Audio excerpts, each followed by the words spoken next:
everybody. Welcome to Sports Speed 23. I'm Mickey Irving along with Frank Lapoli, and we're here at Deep Creek High School for the Hornet Holiday Wrestling Classic. Frank, teams from all over the nation here at Deep Creek tonight. Oh, definitely. The Deep Creek tournament for years has been the primo holiday tournament, and it's no different this year. 15 years of quality high school wrestling, and this year they've come in from everywhere. We've got Great Bridge, of course, the perennial power from Chesapeake. Western Branch, their first appearance in the Deep Creek tournament. Paulsboro has been in here, won the tournament 5 years. They're out of New Jersey. And we've got Rock Hill, probably the most traveled high school team in America from South Carolina. They've been to Ohio, they've been to Pennsylvania, and now they're here in Chesapeake, Virginia. The tournament's really strong, probably the most balanced field ever.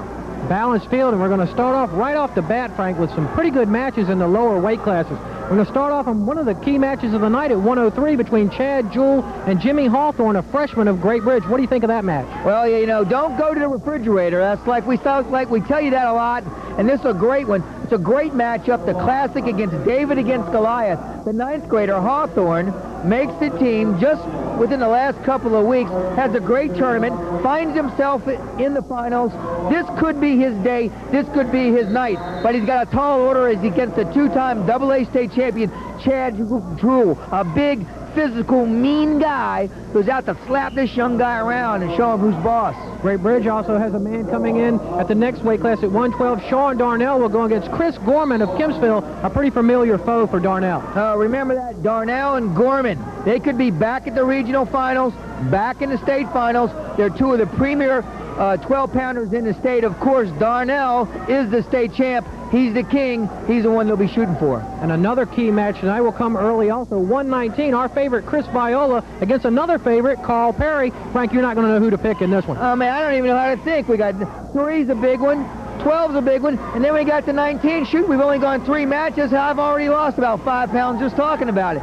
119, what can you say? The Pitbull, Viola, takes this to show everybody tonight. He's the baddest dog on the block. But who he's got to get to, Perry, a savvy wrestler, a sophomore, a tremendous amount of experience, world team member. Perry, Viola, could be one of the matchups of the decade. Yes, I said the decade, and some of the best matches that we're going to enjoy. And these guys could hit no more than 5 times this year. Hey, sounds like one for pay-per-view. I don't know if Frank can take it, but we're going to have another key match down at heavyweight where Charles Houck surprises everybody and gets in the finals for Great Bridge against Baker of Western Branch. Well, I'm still hope I'm here at heavyweight to see that and haven't melted away in my new duds. But, hey, heavyweight, what better way to end the Deep Creek tournament than with the 2 guys that could be in the district finals against each other, and the guys that could be the deciding factor in the dual meet championship, all rolled in to the Deep Creek Holiday Christmas Tournament Finals Heavyweight Championship. Boy, that's a lot to say. But hey, the heavyweight match will be a good one for local people, and it's an all Chesapeake Finals. And Frank wanted this for Christmas, so you got your Christmas wish to have all of this, Frank.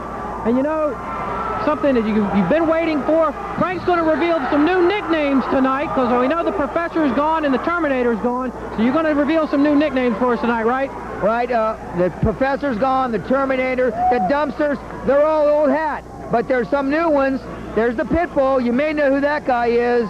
There's Big Bird. There's Mr. Cool. And there's some others, and we're going to reveal what those nicknames are and, more importantly, who those guys are. I'll give you a hint. They're all in the finals. And also, we're going to have our Top Gun. This is some of Frank's work, so you better watch out for that here on Sports Speed 23. And, of course, a Virginia Duels update will come along as well. But, Frank, let's get to business of tonight, okay? I know you caught up with Coach Steve Martin. What are you expecting from the Wildcats? Well, it's a situation where he's got new kids on the block, and that's probably a good name to name this Great Bridge team as New Kids on the Block, but something's pretty old about them. They've got 7 in the finals. That's kind of old hat. But let's see how good these guys are and how they match up against quality competition. The Deep Creek tournament could be the next big step to bringing this Great Bridge team around. There's the tournament's loaded. There are 7 state place winners in the event.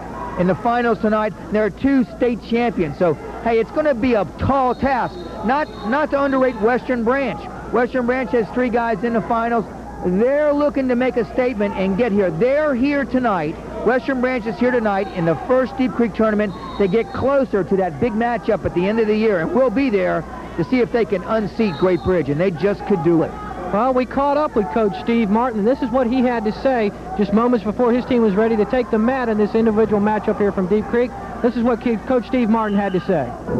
Well, so far, we've gone pretty much up to our expectations, but not quite. We expected a couple more in the finals, to be honest with you. This is really our first tough competition of the year, so we saw a lot of mistakes out of a lot of our guys, our younger kids.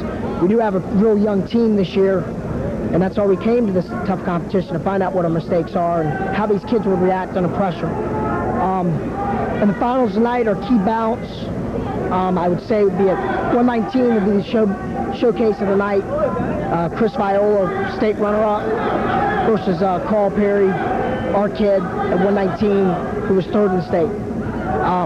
That's going to be a barn burner. That'll probably be the best match of the night. Neither one of those kids is going to stop. It's going to be full 6 minutes of action. The other key matchups, at 112, also Sean Darnell is against Chris Gorman from Kempsville. They both wrestled about 3 or 4 times last year. Each time Gorman gave him a tough go, so we expect that to be another key bout. The other top matchup would be 160, I'd say, between our kid, Allred, and Luster from Western Branch.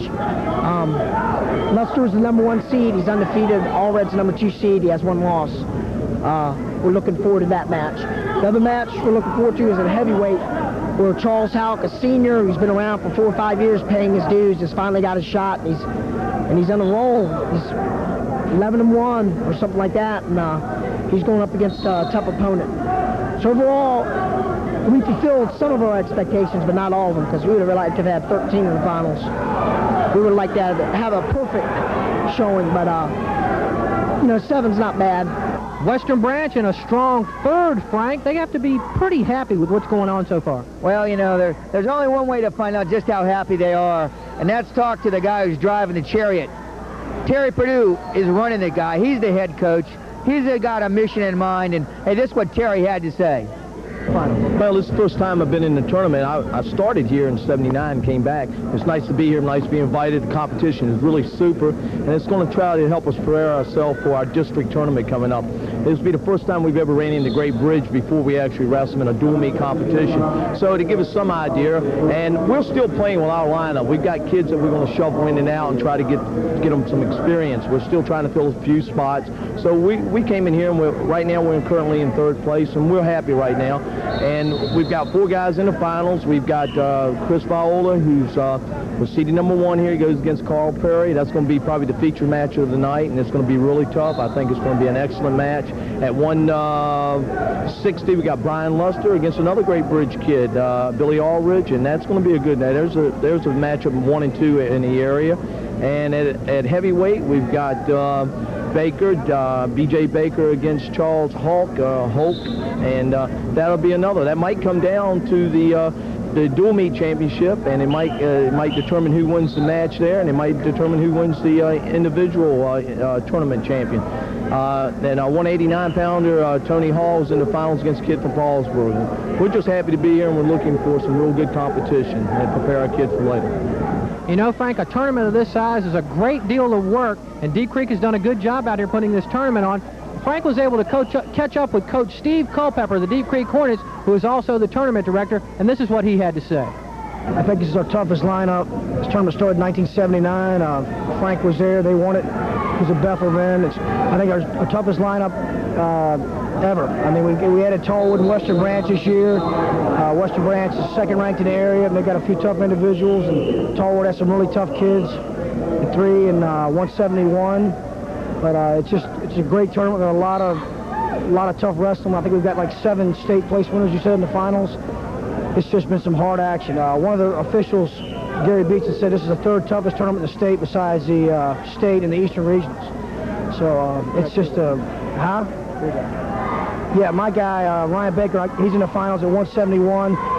He's a 2-time district runner-up, 1992-93. He's 5th in the region, 1993. He was 2nd in the Western Branch Invitational in 1992, and he was Western Branch Invitational champion this year. He's got a good match tonight with Van, but I hope it all goes well. But he's a tough kid, so it's going to be interesting. I'm looking forward to it.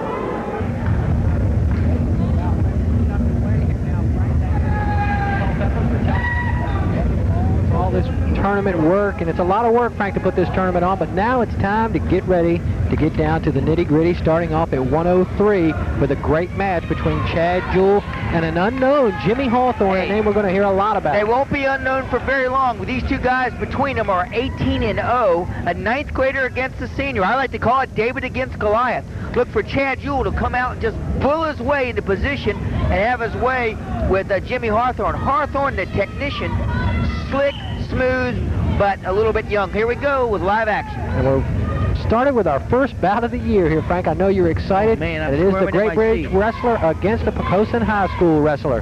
Jimmy Hawthorne will be in the gold with the green trim, and Chad Jewell will be in the burgundy color, Frank. They're just kind of feeling each other out, but look for Jewell to be relentless. He's obviously, you can see, a little more manly of the two. Here's a senior against high school, against a ninth grader, but Hawthorne is no newcomer to this game. He's a two-time Chesapeake City champion, quite the technician, very fast. He's got to do everything right, though, because Jewell is a stud. He can sling you, fling you, and pin you. He was first in the region last year, but Jewell not intimidated early in the match, down to 112 now to go in the first period, still no score. No, don't look for Jewell to be intimidated. Look for Jewell to take it to Hawthorne. Hawthorne's going to have to use all the technique that he has learned up to this part of his career to stay in the match. He's very quick. They go very out capable. with 59 seconds to go in the first period. Frank, is this a match where you're looking for a lot of high scoring, because we don't have any yet? Well, it will. It will. I think that you'll see some points on the scoreboard. You know, there's a sweep, outside sweep, and their technique is going to be real similar styles. Poquoson has a heavily influenced by Wayne Gibson, who's now the coach at Green Run High School.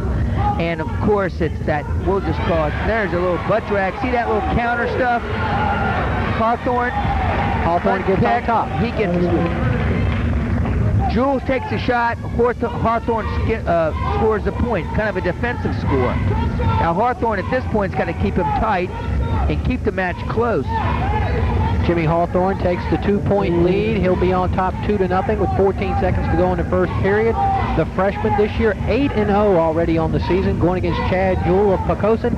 He is 10-0, and as Frank mentioned, he's a senior. And Hawthorne has won the Halifax tournament, and this would be, if he can win here, Jewell is the defending AA state champion, and if Hawthorne can win right now, they are on his way.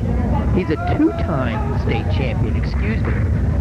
And Jewell is a tough cookie. Undefeated, and he won the big tournament in Northern Virginia this year. So Poquoson is now coached by Joe Boone.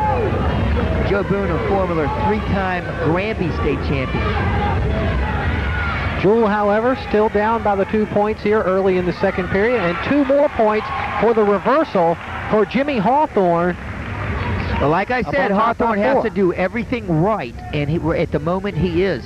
He's just being real quick on the draw. Jewell is still on his knees. You see that? Hawthorne's kind of hanging back. What I'm interested to see if Hawthorne will attack Jewell and try to go for a fall, which eventually he has to do, and that may put him out of position.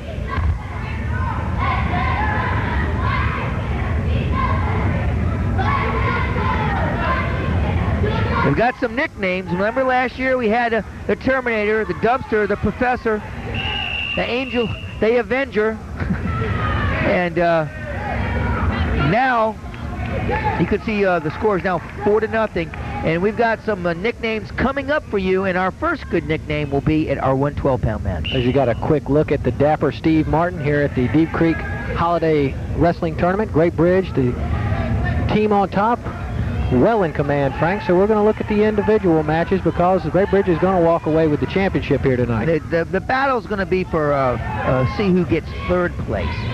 First and second is pretty well locked up, and for third place, Western Branch is trying to hang on by a challenge by Rock Hill.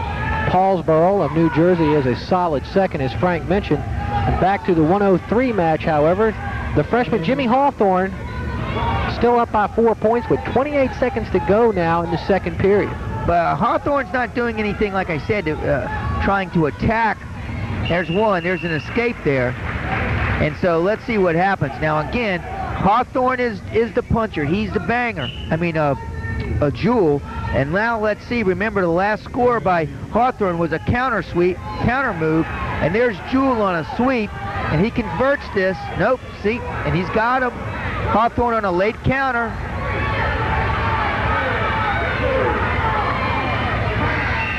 No. He spread out Jewel and scored. Take a look at the scoring. Frank Hawthorne with the takedown in the first period, the reversal in the second to make it 4-0. Jewel comes back with an escape, and it's 4-1 as we go into the final 2 minutes here now, Frank. Remember, Jewel Hawthorne is just a 9th grader and kind of have history repeating itself. But Great Bridge had a great 9th grader, a state place winner with Perry last year, ended up 3rd in the state as a 9th grader. And here comes Hawthorne trying to fill those shoes of the great tradition of 9th graders that makes an impression statewide. And let's see what Hawthorne can do here with a very experienced Jewel. Jewel is no slouch at all. He's not 10-0 and a 2-time state champion for nothing. He's beat some good ones. 4-2 now. Hawthorne still on top. Hawthorne's doing a great job, if you're seeing, of just neutralizing Jewel and doing a lot of countering. Remember, his first takedown was this butt drag that you see right here, and he's got it down rather well. That key on that hand, and he's got to step over high, but looks, if he can hook that leg, you'll see the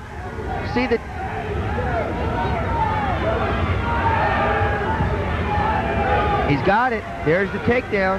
2 more points. Hawthorne's first points of the 3rd period. Now 6-2. Hawthorne on top. Under a minute to go in the 3rd period. And if you think it's going to come down to conditioning, you have to like the Great Bridge wrestlers' chances. No, I would call conditioning even here. This is a tough guy, but 6-2 with 40 seconds to go is a very big lead. You have to look for, and they're smart. They're not going to put himself in a roll position. Hawthorne is in total control of this match. I would be surprised if Jewel pulls it out. He's got to put him up, reverse him, and put him on his back, and it looks like it's just not going to happen. Stalemate will be called with 22 seconds to go. 6-2. Hawthorne on top for the Wildcats. Now, this is going to cut him loose with 22 seconds to go. Hawthorne is going to cut him loose, and now watch him. Good defense by Hawthorne. Let's see what happens. Remember, he hasn't taken a shot. Hawthorne has not taken a shot. It's all been defensive butt drags. And there it goes again for his 3rd butt drag. And Jewel is going to have to go ahead and give him. Hawthorne wins it, 6-3. Match is over, 4 seconds. 3, 2, 1. Great Bridge puts one on the scoreboard. Chad Jewel, his first loss of the year. Watch out for this 9th grader. He's given notice. Jimmy Hawthorne goes to 9-0, and he comes away with the championship here from the Hornet Classic. Frank, with little or no trouble, really, wins 6-3 against a pretty good wrestler. Pretty good wrestler. I had to say I was leaning with Jewel in the opening just on experience and savvy, but don't go anywhere, gang. If you're walking away from that TV set, stop, come back. Here he is, Mr. Cool, Sean Darnell. Mr. Cool, that's our first nickname of this year, Mr. Cool, Sean Darnell. Darnell 69-6 on his career, going against Chris Gorman of Kempsville, 32-11 in his career. He's a junior. Sean Darnell, a senior for the Wildcats this year, will provide some leadership for Coach Stephen Martin. Gorman looks tough. I'm just looking at him. I haven't seen him since last year. He's filled out and he's fast. Look at those, how bowed out Gorman is. If you might remember, his hair is even longer. Looks like a little Hercules out there. Maybe he figures, hair a little longer, a little bit more added strength. They're both undefeated. These guys' combined record is 23-0 at this point in the season. Gorman 10-0, and the state champ Darnell is 13-0. Ooh, nice snap down. And I think Gorman's hurt. I think Gorman is hurt. Yep, he is. Darnell will get the takedown for 2 points, take the 2-0 lead here with 1:12 to go in the first period. Gorman, Darnell, a real physical guy. And I tell you what, looking at looking at Darnell, he's got a little bowed out himself. He doesn't look sucked down real big. He's got a little bit, look like he's been eating his Wheaties. His arms are bowed out. He's strong. His back is strong. His legs are tough and over. Gorman is pretty much a carbon copy of these two guys. So look for Gorman to try to, create an angle and match Darnell's physical toughness. Darnell, the state champ, the defending state champion.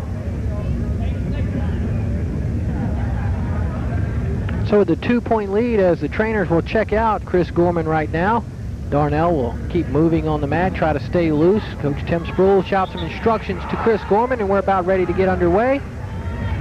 Gorman will be down, Darnell on the top.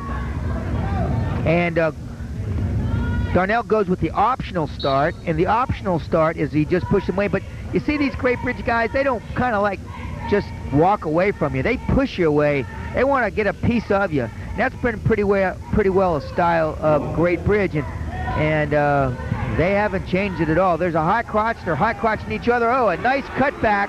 Picture perfect. Great shot by our camera guys. And there's a takedown. High crotch him and just cut him straight back. Darnell gets the takedown. Darnell is on a roll, 4-1.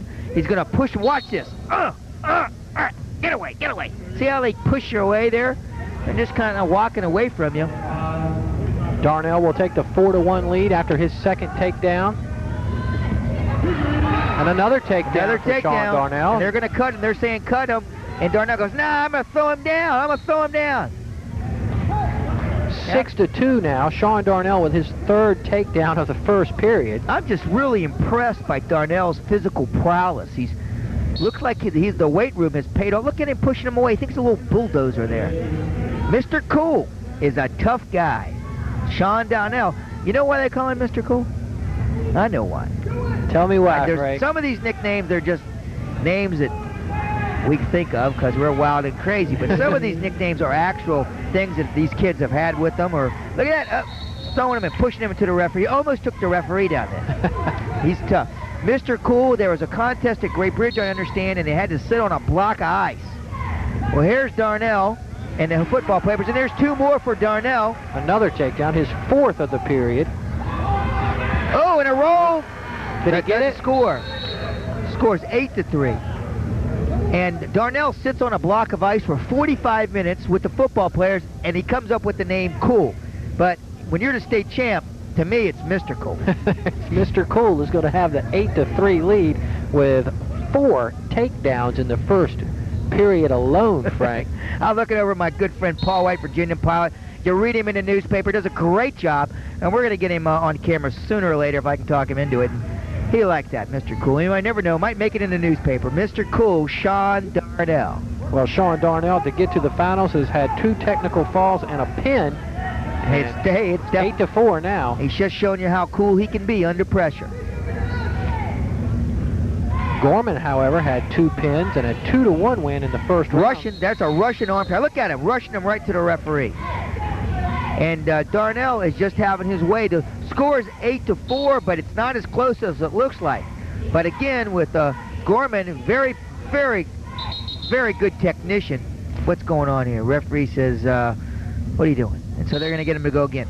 Gorman's an explosive wrestler and is capable of throwing you right on your back. He's going to have to do a pretty good job to throw Darnell on his back. Oh, nice duck, step duck. There's step duck, knee pick. You hear that combo? Step duck, high crotch, knee pick, all in a single motion, 2 motions, boom, boom, boom. Stepped right into it. Pretty. I tell you that, I'll be on my highlight reel for a while. 10-4 now. Darnell on top with another takedown. Make that 5 in the match so far.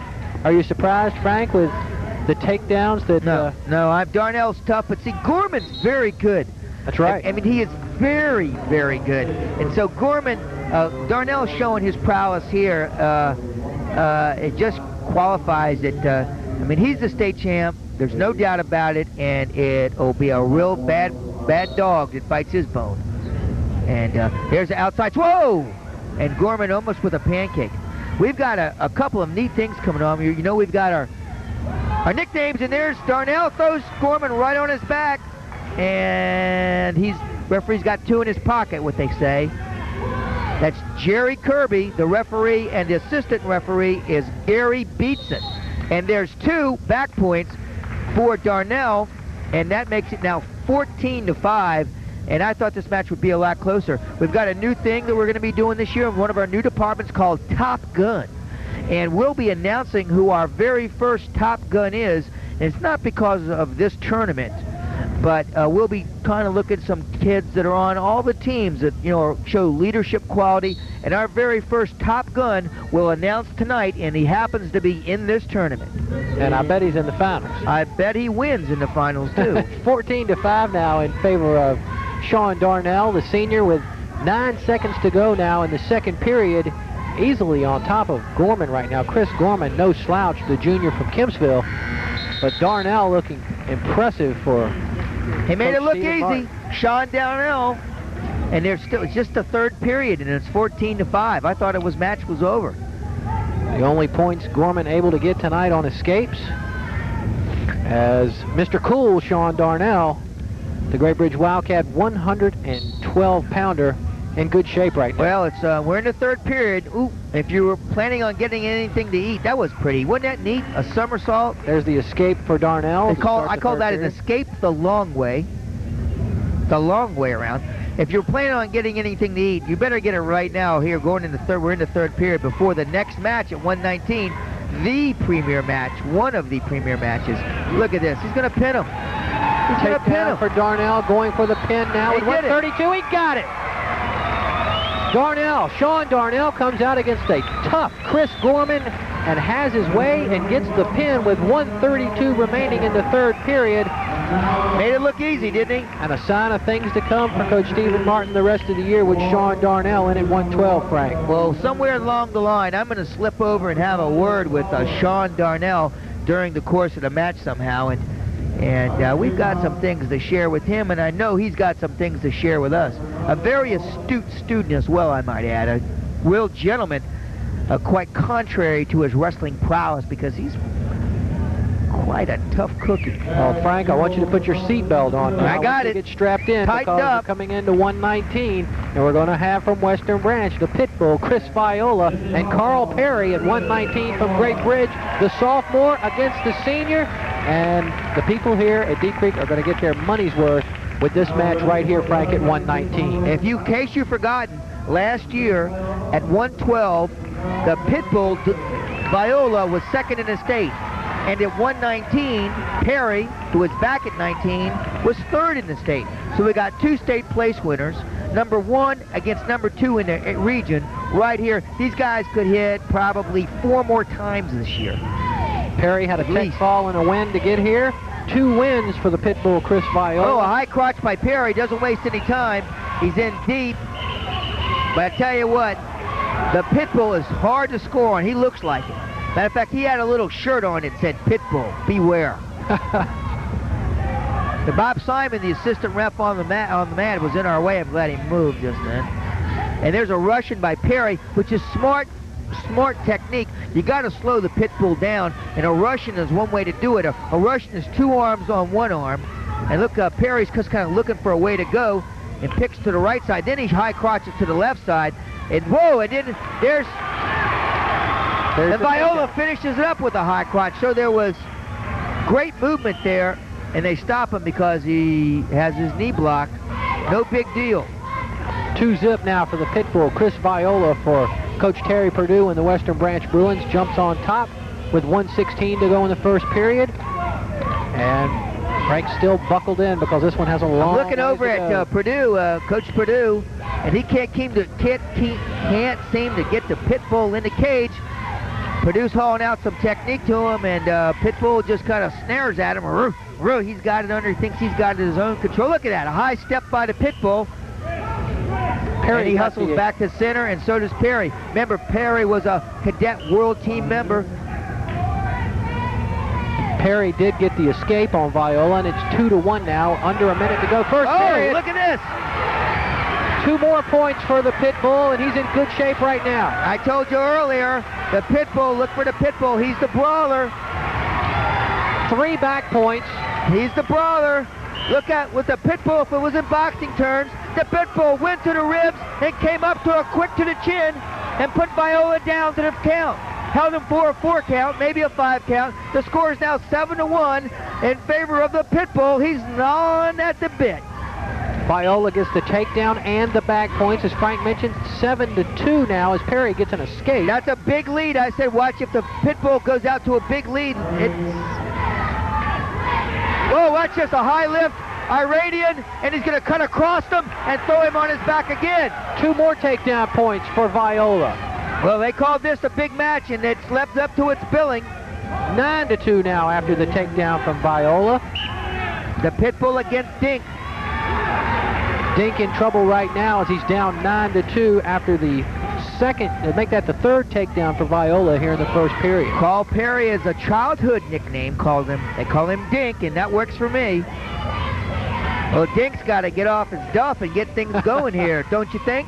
Well, the sophomore in trouble over the senior. 15-0 is Chris Viola. 10-1 is Carl Perry on this young year. Frank said these two guys will lock up several more times this season. Oh, look at the pit bull. He puts an optional start, changes his mind, jumps on him, just wants to beat him. Watch him for a lift here.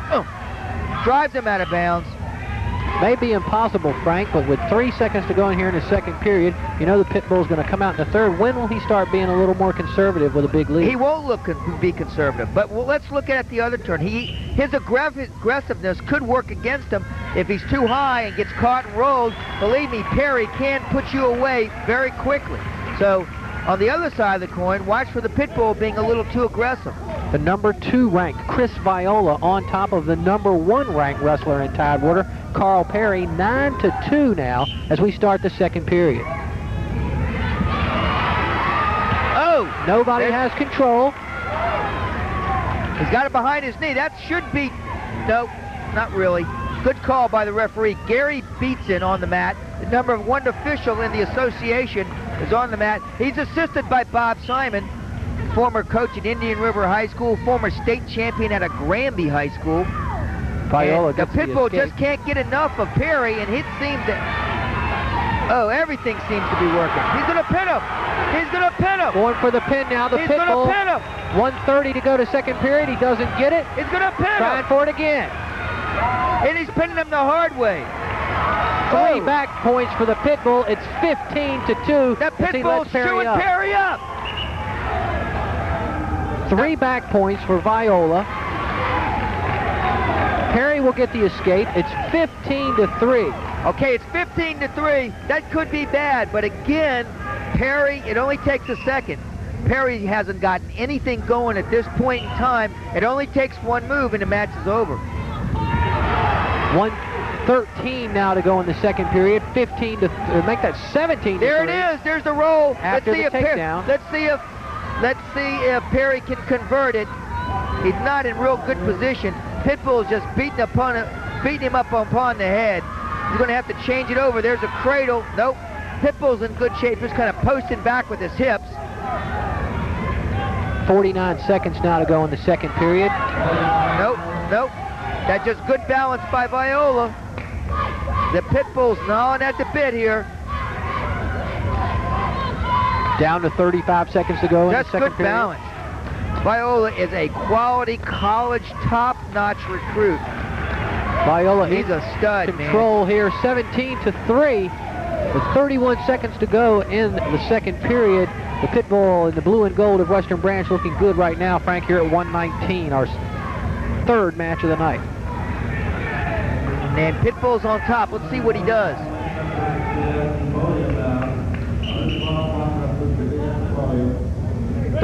31 seconds to go. Coach Terry Perdue, he's saying to grab his ankles, grab his knees. Let's see what the Pitbull does. I bet he bites him. Nope, pushes him away. There's the escape.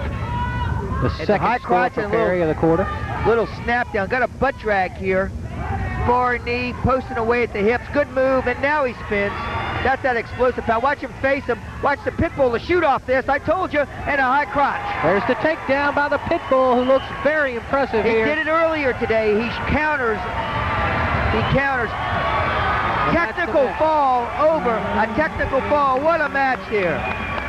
The Pitbull, the baddest dog, At 112. 119.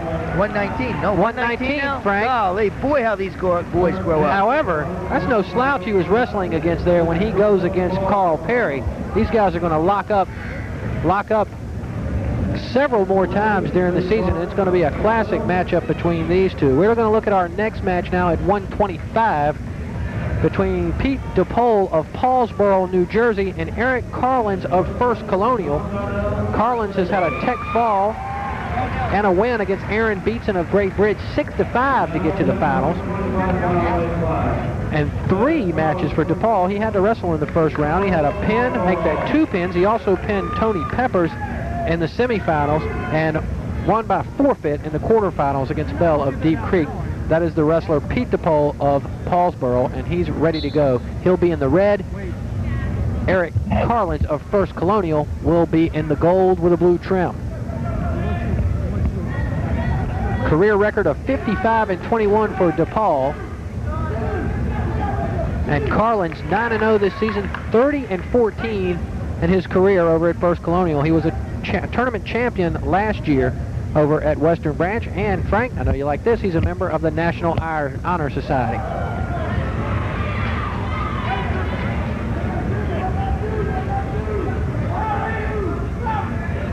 A 2-point lead for the wrestler from First Colonial, Eric Carlins.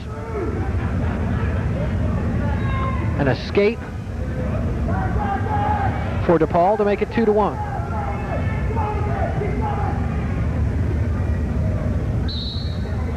We'll go back to the center. It's 1 minute and 6 seconds to go in the first period. Carlins on top, 2-1.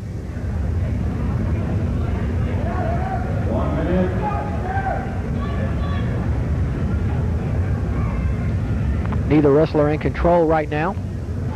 54 seconds to go in the first period of the 125-pound weight class here from Deep Creek High School.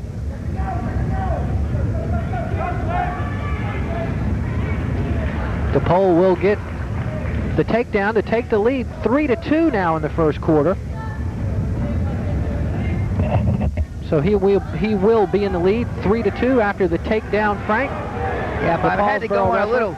Oh, it looks like a fall here. Paulsboro, this guy is a tough cookie. This is the guy that came out with them britches, with the plaid britches, and he's going to pin him right here. Down to 15 seconds to go, going against Eric Carlins of First Colonial. That's Pete DePaul. I like DePaul. I like that guy's name.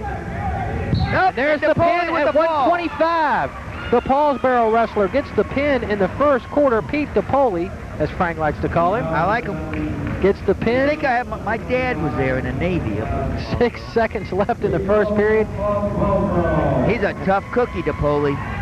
Paulsboro gets their first win of the finals here. And we're going to move on They're to going to win some more, too.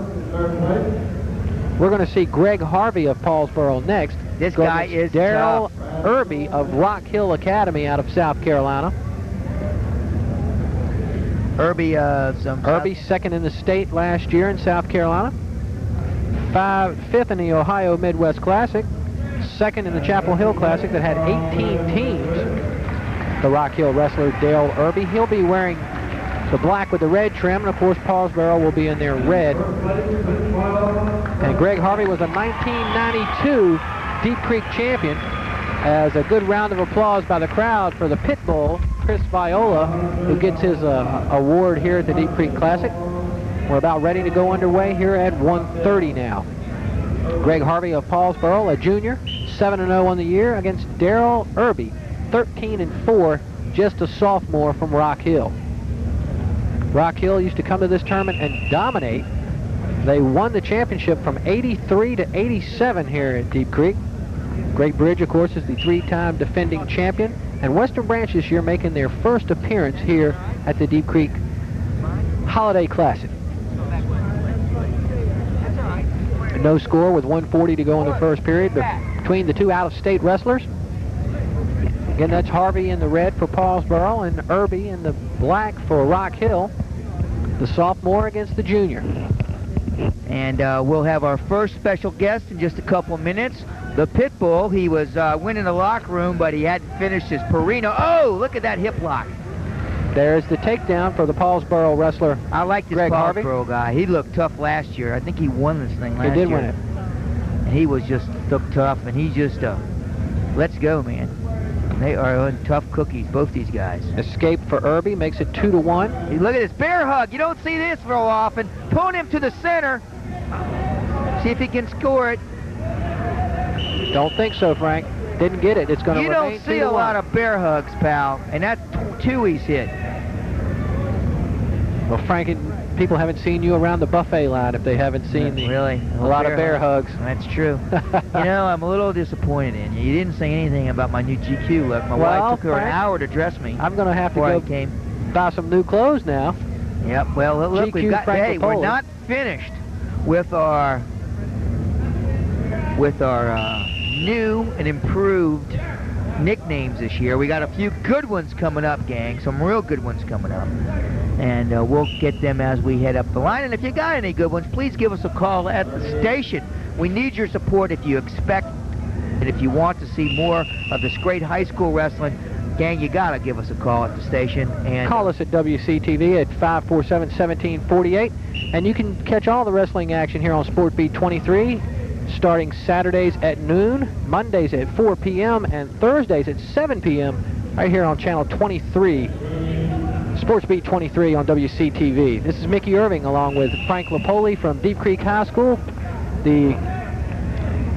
The team title is pretty much settled with Great Bridge is going to walk away the champion tonight. Paulsboro, a solid second. Western Branch and Rock Hill will battle it out for third.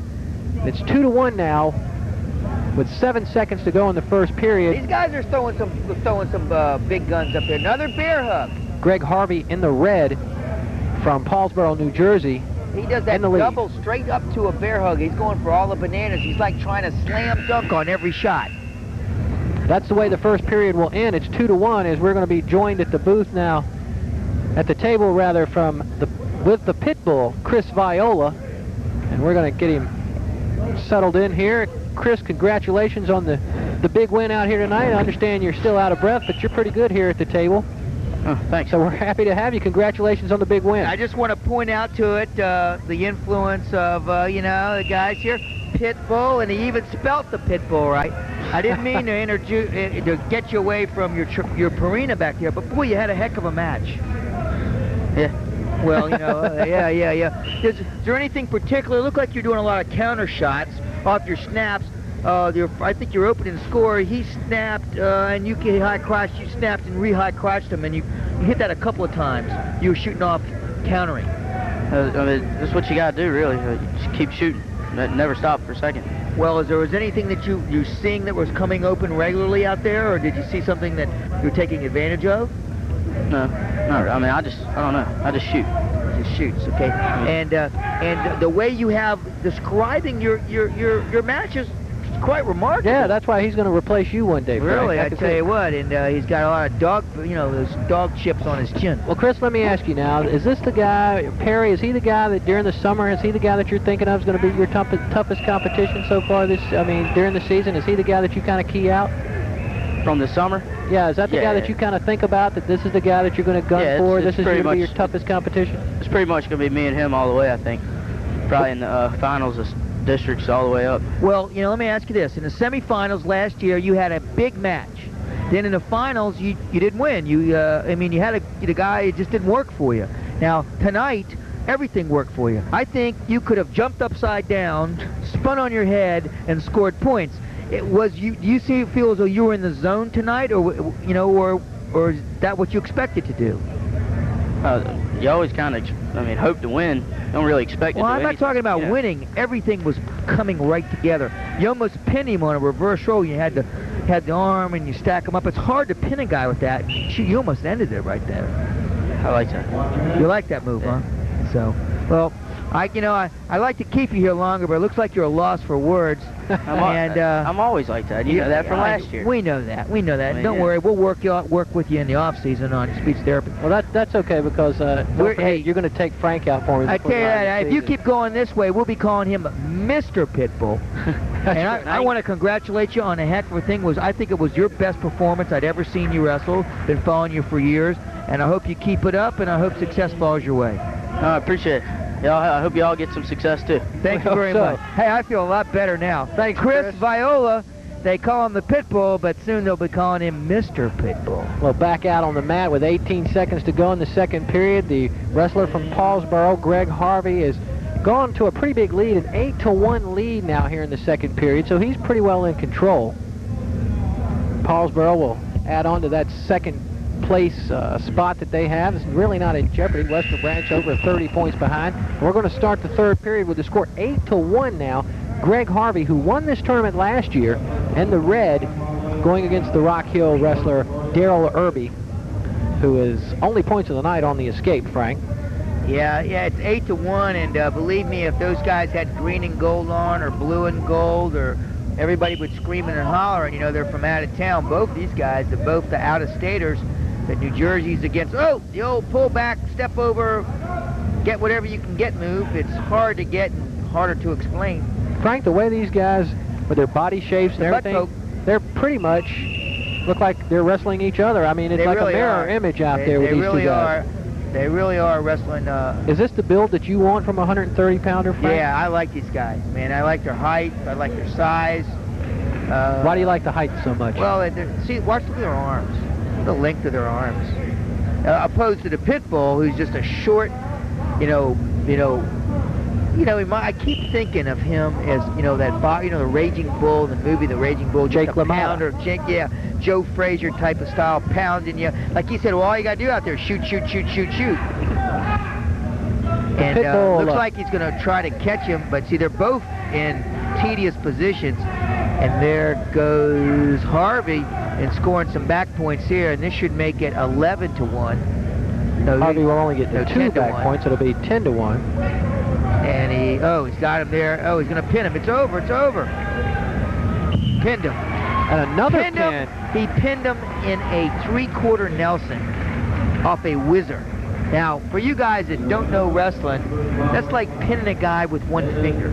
Okay. So that's not bad, huh, Frank? That's not bad at all. Any guy could move with one finger. So we're going to go now to 135. The Pitbull has decided to come back because I think Chris Viola forgets to do something every time he gets on television. Now, wait a minute. We're going to give him a chance now to make up for that. Mr. Viola, the Pitbull, do you have anything else you'd like to add? Yeah, I always get beat every time I go home because I never say hi, Mom, on the air. So, hi, Mom. There we go. Let's try it one more time. Look right into that camera right there. Point to your mother and say, hi, Mom. There we go. And, hi, Mrs. Pitbull Mom. Yeah. Oh, hi, Mrs. Pitbull Mom. And that'll help, Chris. That'll help a lot. See, this is great. Now, Chris, quickly about your match now that we got you talking, thinking back along your last conversation, what did you feel as though you were continuing to score on? I mean, what was there that you kept going after? I've been working on my feet a lot since the summer, and I think that's pretty much all I did tonight. That's probably where... You seem like you kept them pretty tight. You couldn't move on bottom. Bottom, I'll see if I can, do work with you a little bit on bottom, and then if I can't do nothing, I'm gonna let you go and try to get you back down on. You see, pretty well took him out of his game plan. He didn't. He had you pretty almost rolling you, but you looked like you were pretty confident. You didn't look like you were in any danger. Oh no, for the crowd might thought you were in danger, but you look pretty confident. Yeah, we work on that a lot. Okay, that was the Pitbull interview Chris, too. Tell us a little bit about the Western Branch team this year. Who are you? I know you're coming into the leadership role here now. Who are you expecting to do big things for you guys over there at Western Branch this year? Well, hoping on Lee Butler. We're going to pull him around in a couple weeks probably. Him and our Sean Sanderlin. He's pretty tough. You also have B.J. Baker in the finals. Yeah, he's doing good. Him and Tony Hall. We're pretty much, a couple weeks from now, we'll be pretty tough.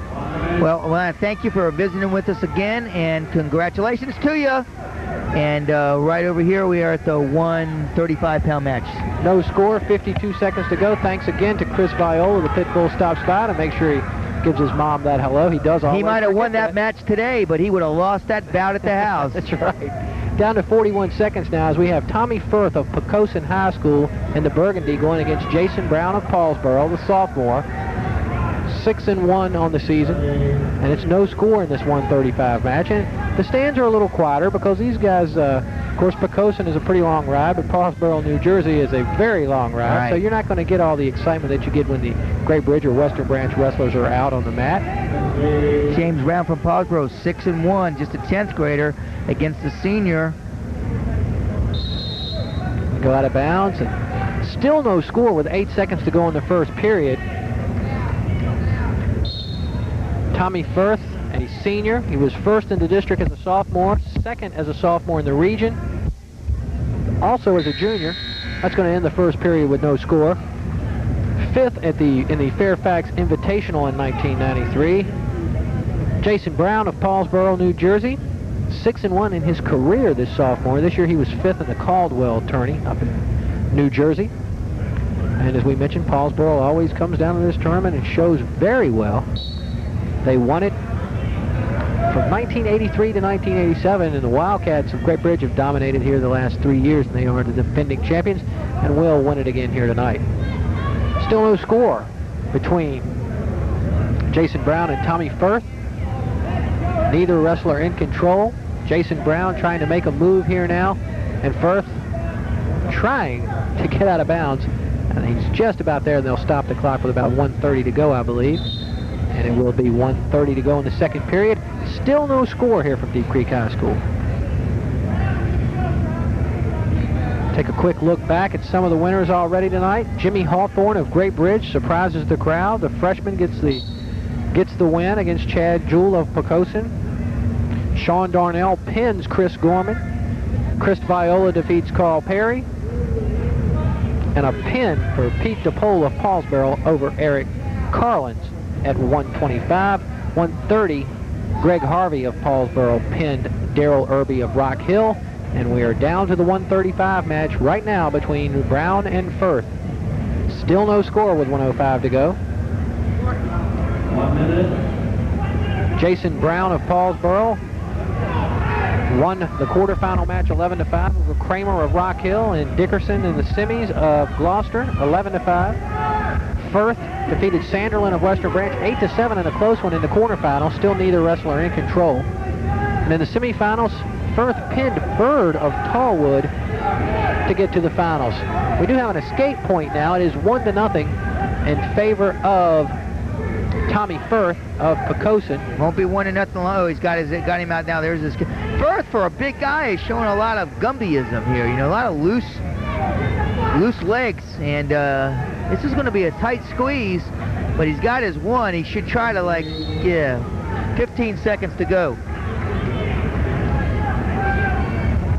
15 seconds to go in the second period. Tommy Firth on top with the escape point, has the slim 1-point lead, 1-0. Late in the second period. Under 10 seconds now. Tommy Firth should hold on to take the lead going into the third period, and he will. It'll be 1-0 in favor of the Poquoson wrestler over Jason Brown of Paulsboro at the 135 weight class.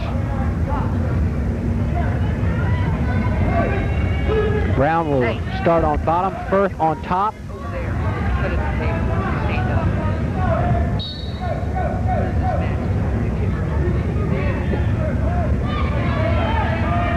Firth now looking for the takedown.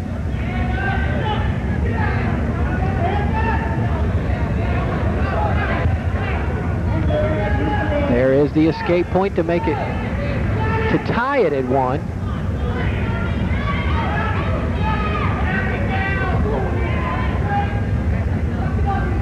Jason Brown of Rock Hill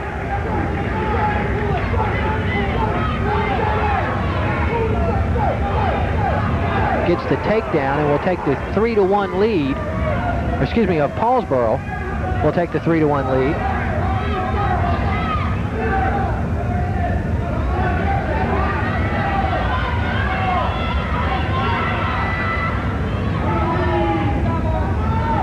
Three to 2 now after the escape.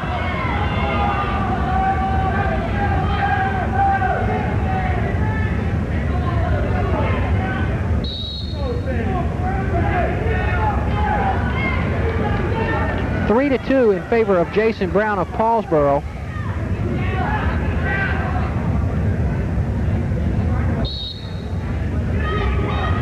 against Tommy Firth of Poquoson. Down to 51 seconds to go. It's 3-2. Action starting to heat up here now late in the third period. Paulsboro wrestler in a little trouble.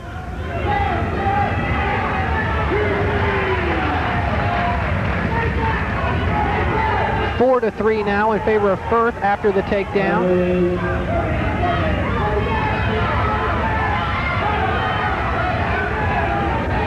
24 seconds to go. Firth trying to hold on after taking the lead.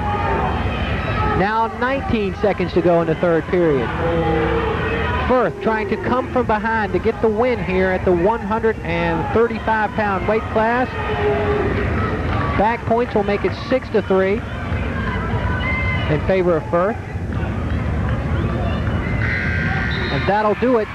6-3. Tommy Firth gets the win for Poquoson. Their first win in the finals. We're about ready to go now to the Top Gun segment with Frank Lipoli. He'll be with, to no surprise, our first Top Gun of the night. Before we get ready to go to the 135, let's now go to our first Top Gun of the year.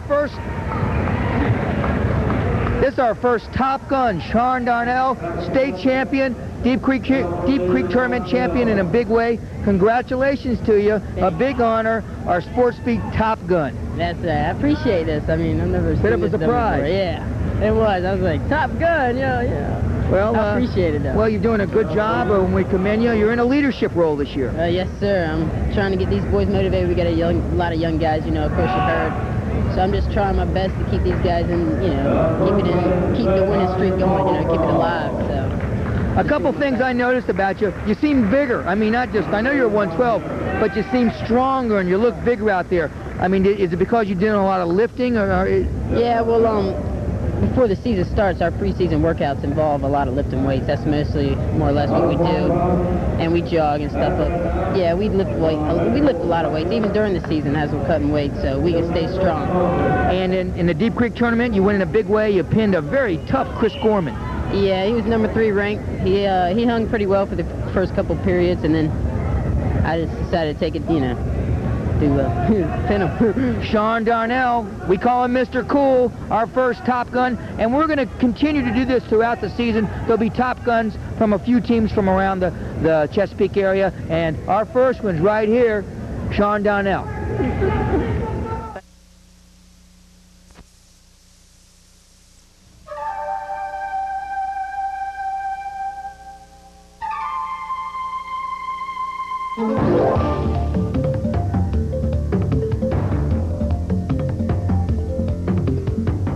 I mostly go out there, be aggressive, mostly. Get physical a lot, beat on my opponent a lot, try to break their spirits, pretty much.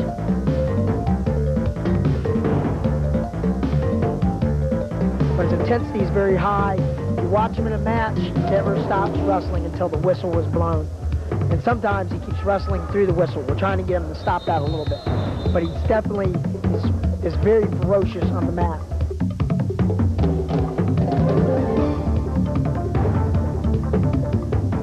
In the room, he's a leader, and basically our team is built around him. Well, probably his intensity is a little bit higher than the others in the room. And what that does is the rest of the people in the room can feed off his intensity, so it makes us better as a whole, as a team.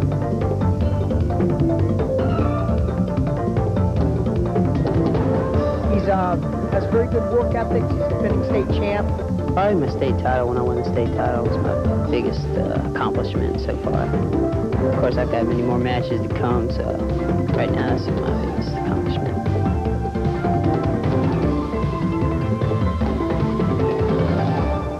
Involved in that, young man from Rock Hill, South Carolina. This is one of my tournament favorites right here, this Decker kid. He is tough. He's just a sophomore, and he just looked like a world beater. And from where I have it, from Coach Joe Boone, they're going to try to maybe take him to 135 and thinks he's got a good shot at winning the AA state championship. He's tough, good, slick, fast. And it's 2-1 right now. 2-1 in favor of Frank, I believe, Gil Decker. Gil Decker is a tough. He's good in anybody's leg. See what happens. Very fast, very physical.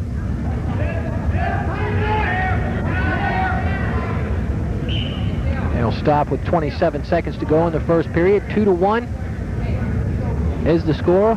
Match between Gil Decker and Sean Vanderpool. Vanderpool from Rock Hill. And Frank mentioned he likes this wrestler from Poquoson, Gil Decker. Just a sophomore. 10-1 this year.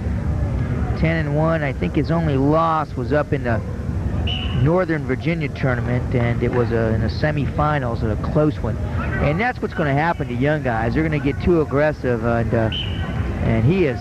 You could just look at the ripples in his stomach right through his uniform. Well, Frank, will Poquoson be back in the Virginia Duels this year? Oh yes, Poquoson is back in the Virginia Duels, and that's what's going on with the Virginia Duels. Well, the Virginia Duels is just a week away. Well, real quick, we'll say that before we start talking about the Virginia Duels, that Vanderpool got a takedown right at the buzzer. Sure we start did. the second quarter. Second period. It's going to be 3-2. And the duels are January 14th and 15th. Make plans to be there. Poquoson will be wrestling in what I like to call Peninsula Prime Time, which is on Friday night. And Deep Creek also will be in that segment. They'll be wrestling on Friday night as well. And we've got 24 teams from around the region, and 4 from out of state, and 2 from out of the area. Atlee from Central Virginia. The escape will tie it up for Decker at 3-3. And Halifax from also Central Virginia. I guess Halifax is kind of in Central Virginia a little bit. 4 out-of-state teams are Nazareth, Pennsylvania, ranked number 2 in the country. And then we've also got St. Mark's, who has won 5 out of the last 10 Delaware State Championships. They've got 5 state place winners in the lineup. We've also got Old Mill, winner of the last 5 Maryland State Championships, ranked number 1 in Maryland, and they'll be wrestling Great Bridge at 5 o'clock. And Laney from North Carolina, our first North Carolina first North Carolina team ever, and they have won the state championship 2 years ago. They are currently 11-0 and averaging 60 points a match. Nice little headlock, but he misses it, and they'll be wrestling Cox High School. Again, the Virginia Duels, January 14th and 15th. Just a great atmosphere for college and high school wrestling at its finest. We've got 16 colleges from around the country and a lot of guys. Matter of fact, you know who's going to be in it? The Professor will be back. The Professor, great. Right. Professor. A takedown, another takedown by Rock Hill. Vanderpool. Vanderpool now takes the score to 5-4. Carlos Eason, the Professor, will be back in action at For Hampton Cornell, and Coliseum. what a heck of a place to go to school, Cornell. Imagine that. 7-4 now. Old Dominion's Vanderpool in on it. top. Old Dominion, Navy, Cornell. Oh, thought he had a pancake there. Now let's make it 7-5. Decker is still in the match. And knee pick. Decker is doing the pursuing, but keeps getting caught in the process. Down to 14 seconds now. Decker could get a takedown to tie it. He needs 2 points. It's 7-5 in favor of Decker. He's on top. Decker seems to be getting a little poop, but I think what he's doing is he's not getting the right angle, and he looks to be staggering a tad. See what he does. When you get tired, you take bad shots. Let's see what he does. And that'll end the second period. It is 7-5 in favor of Gil Decker of Poquoson, going against Sean Vanderpool of Rock Hill, South Carolina. Perennial power in South Carolina, Frank, AA power. Oh, these guys travel. These guys have already been to the elite duels, went up into Pennsylvania, which was crazy to wrestle these guys. They wrestled Nazareth, Northampton, and Easton. 3 nationally ranked teams in one afternoon. Got crunched. You know, that's like going into the lion's den with a dog bone, expecting getting out of there without a scratch. All right, there's Decker. Now it should tie it 7-7. 7-7. Decker starts the third period. See what he can do with the 2 points to make now, it 7-7. Now we'll see what they do if they have a their coaching staff is talking whether to cut him and win it on his feet. Let him ride him out for a while. Down to 127 now in the match. See if Decker can turn him. Trying to get that arm up on his back. Sean Vanderpool of Rock Hill, second in the state last year in South Carolina. Down to 111 as we're tied at 7 here at the 140-pound weight class. See what I think they should cut him. I think they should go ahead for all the ball of wax. Let's see what they do. See what he does. Decker's still staggering around out there, but he seems to be rising to the occasion. 7-7. If he rides him out, it goes to overtime. See what he can do. Making him, here comes a switch. He's jumping right into a switch. That's what they want. Okay, now let's see if Decker can win it now. It's in Decker's, this won't be a tie at this point. Somebody will win it. Vanderpool takes the 8-7 lead. With 45 seconds to go, Vanderpool on top by 1 from Rock Hill in the black with the red trim.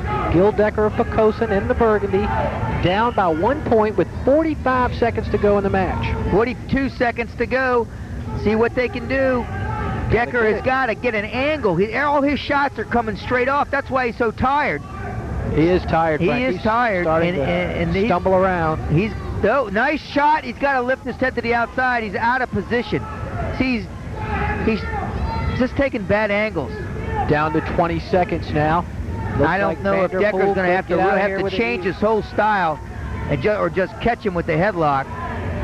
Vanderpool looking for the narrow win with 10 seconds to go, up by 1 point. And he'll add to it now with a takedown. He just pooped him out to make it 10-7. Decker falls a little short, and I think it just came down to conditioning.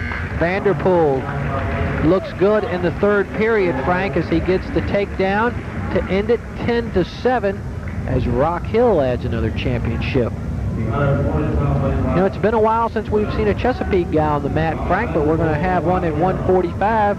At 140, Vanderpool gets the 10-7 win, and at 145, Michael Harper of Great Bridge will go against Forrest Holloway of Poquoson.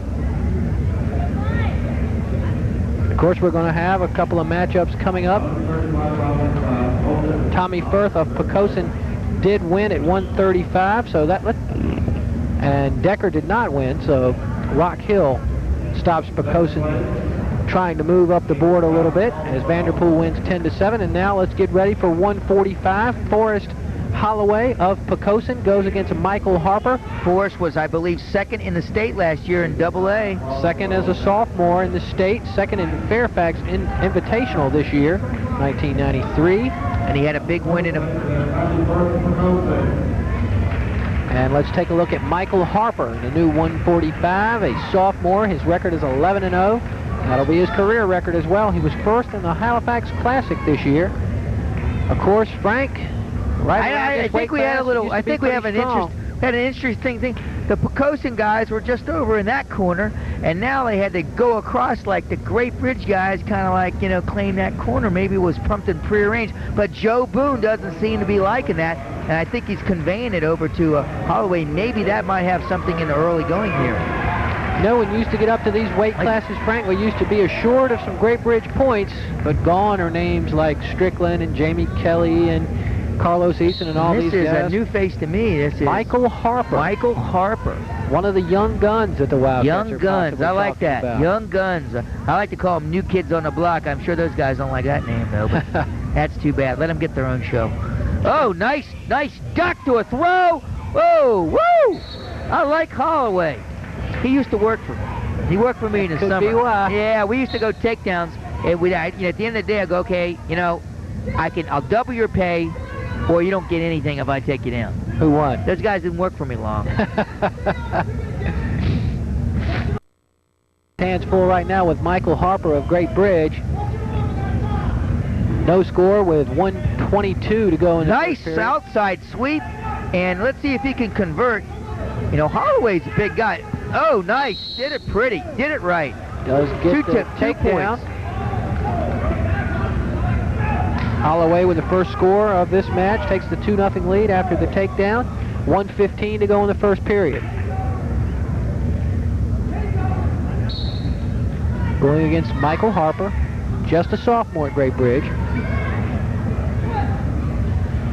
Pretty good quickness on Great Bridge has three finalists and 2 champions so far, I believe, right? That's right. And they had 7 in the finals. Oh, got it. He got it. He got it. God, this I like this Holloway right now. This just brute stuff here. He's gonna balance out, settle. Pinning is like riding a skateboard. Oh, he threw the leg in. Now he'll settle. Watch him settle like a saucer. That's it. Forrest Holloway comes in and gets the pin in the first period. And looks very strong, Frank. He got the lead on that's a tough cookie there. Takedown. Forrest Holloway, I guess I got to give him back his money now from He's bit him. He bit him. Well, I guess if I was getting pinned like that, I'd bite you too. Well, now we're going to go to 152, and the Great Bridge coaches are going to stay right where they're at, as ranked number 2 in Tidewater, Frank Smith for the Wildcats will go against Mike Piccionieri of Kempsville, ranked 3rd in Tidewater.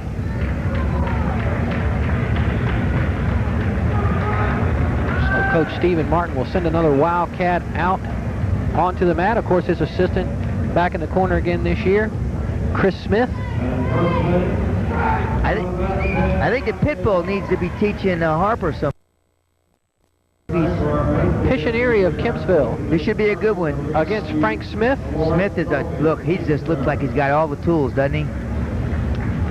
Coach Tim Sproul, a Great Bridge in the corner for the Kempsville Chiefs. Frank Smith won against Bailey of First Colonial 17-5, and Tech Fall, the Paulsboro wrestler. Piccionieri had to wrestle in the first round where he won against the Tallwood wrestler that had a pin in the quarterfinals and won over 15-7 to get to the finals. Pretty good quickness on the floor by both of these 152-pound wrestlers. Frank Smith 8-1 on the year. Piccionieri 11-1, 19-14 career record.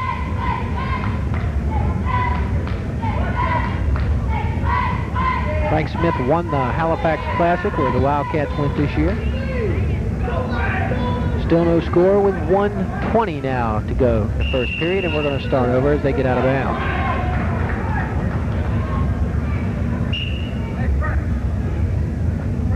Crowd should get into this one a little bit when we get some serious action. They'll go out of the circle again with 1 minute and 9 seconds to go in the first period. No score as Frank is back at the table now. I had to see that for myself. What's that? 3 bites.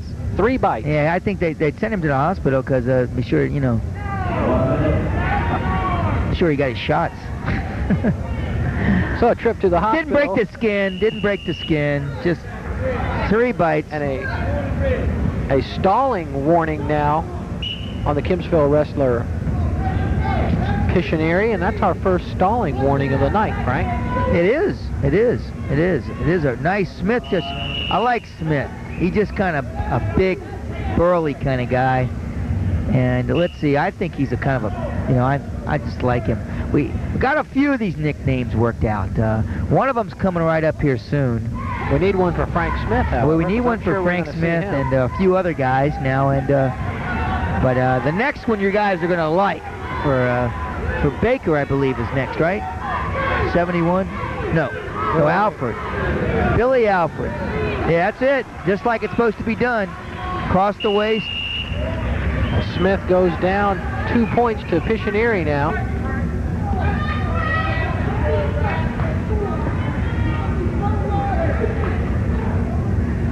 As Mike Piccionieri gets the takedown with 16 seconds to go in the first period. Frank Smith down 2-0.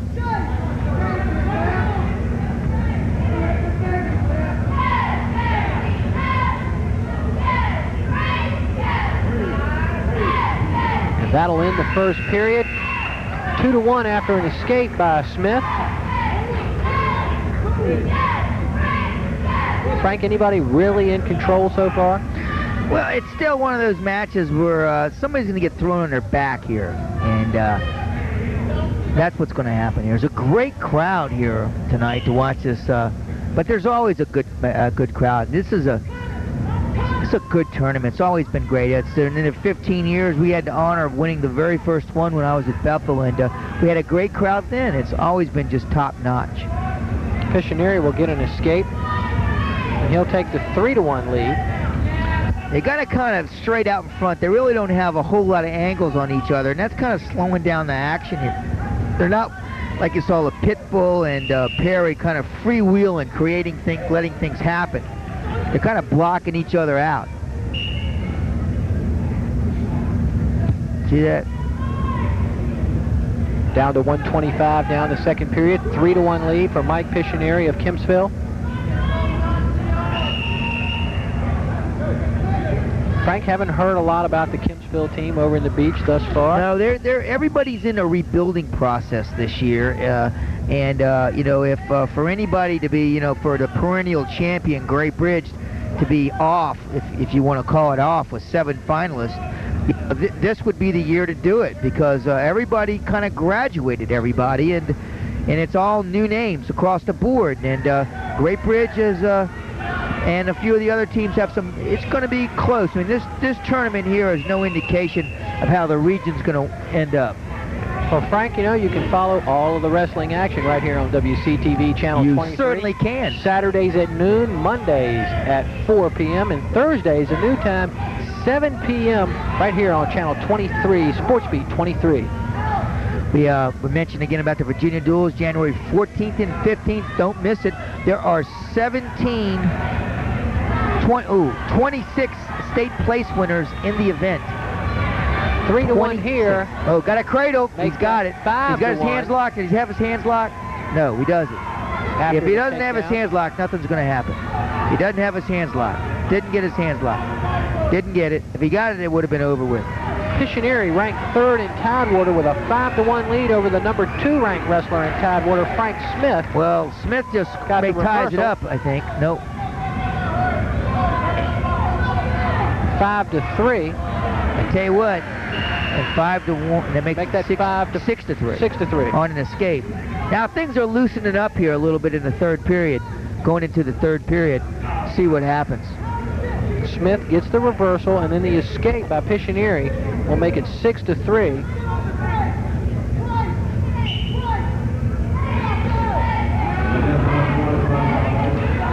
All Reds on deck. All Red 11-1 on the year. The number 1 against the number 2 ranked guy. A lot of scoring in the second quarter, as it was 6-3 as we start the third now. Pictionary added to his 2-1 lead. I tell you what, in this next match, expect a barn burner. Billy Allred against Brian Chessmate Luster. I like that. Chessmate, the Sergeant of Arms at the Chess Club, which you know what that means, don't you? He knows all the moves. That's right. I like that. Chessmate Luster. 6-4. I like it. Another escape for Frank Smith. I like it. I like it. We're going to have fun with that one. Chessmate. Chessmate Luster. Checkmate. Right? There you go. Checkmate. Did I say that right? Checkmate. That's it. To checkmate. 6-4 as we're going to have a stop of the clock here with 1:25 to go in the third period. It's down to a 2-point lead for Mike Pictionary of Kempsville after the escape in the third period here by Frank Smith. A lot of scoring in the second period. Pictionary was up 2-1. Got an escape and a takedown and another escape. And Smith got a reversal for his only score in the second period. Right now we're at 6-4. Frank says he likes this wrestler, Frank Smith, ranked number 2 in Tidewater, going against the number 3 man, the Beach District wrestler, Mike Pictionary. I do. I tell you what, but it's kind of funny how, like we always said, we've said in the past, there's always that guy out there. There's always, he may be no name, but he's out there. And he's on the line. The referees, Timmy Davidson and Jerry Kirby. There's the stall, Frank. 1 point awarded to make it 6-5. We mentioned earlier we had a stall warning in the first period, and stall point awarded to Frank Smith. It's a 1-point move. Smith goes with a Russian sweep, with a sweep trip You can say that 3 times you've done something. And Kempsville's got a headlock, a front headlock. Down to 50 seconds to go now, and they'll stop the clock, and we'll go back to the middle, 6-5. A good match here. Frank Smith behind by 1 in the green and gold. It's 49 seconds to go, and again, Kempsville's been warned for stalling. They got to get something going. There it is. There's the takedown from Frank Smith, the 2 points to take the 7-6 lead. That was a tight call because they crossed the line. Frank Smith will take the lead. He has not been warned for stalling. Yeah, but he's going to cut him loose. 39 seconds. He ties it up intentionally. He ties him up. He lets him go.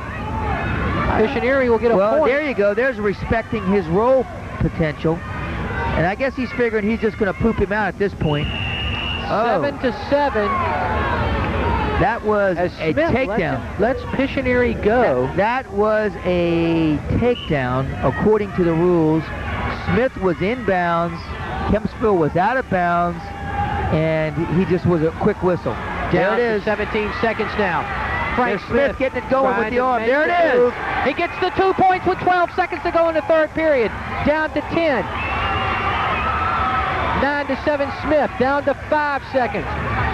Missionary looking for the reversal. Down to 1 second. That's it. Frank Smith comes from behind. It Down ended in a 6-3 barn burner. to start the third period and wins 9-7 over Mike Missionary. And Frank, that one, the people got their money's worth as Frank Smith beats Missionary, who was ranked third. Third against number 2. Number 2, I guess our good friend Paul Wright had the rankings right for once. Number 2 wins over number 3. Paul's doing a great job for the Virginian Pilot Legistar. You can follow his column. Hey, I look at it, he has his wrestling rankings, I believe, every Saturday, right, Paul?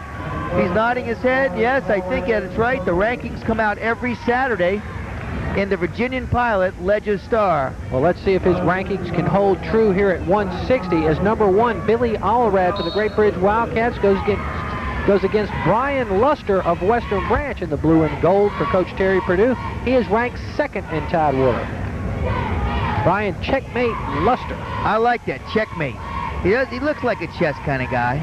Out there thinking, trying to take the other guy's queen and king. Billy take a few Allred, pawns away. 3rd in the district last year, 11-1 on the year. Oh, Allred Allred with the big shove. push. He says, okay, no problem. His old checkmate checking, with a low single fight checkmate, 15-1 is his record coming into this final match. Allred kind of being a little brutal in there. Checkmate, on a low single. Billy Allred gets the 2-point takedown. Oh, he just jumps right up on his head, Allred. Allred's a tough, had a good dual meet final tournament last year, helped Great Bridge bring in the dual championship. Had a good tournament. Really came on strong at the end of the year last year. Look how they Billy keep Allred. pushing him. There's the escape for Luster. 2-1, favor of Billy Allred. Looks like Queen to Castle 1 to me out there. Down to a minute now in the first period, and you can hear the electricity, feel the electricity pick up a little bit. Oh, yeah, it does. At Deep Creek in the gym. And they're going to be, and it's going to end that way with the heavyweights go against each other. Great Bridge against Western Branch. I tell you what, don't underrate checkmate. 2-1, Billy Allred. Oh, they on do top. that. That's the second time they do that little dip, that little sit dip, And Allred scores another takedown. bouncing off their butts. 4-1, Billy Allred on top. Down to 27 seconds now to go in the second period.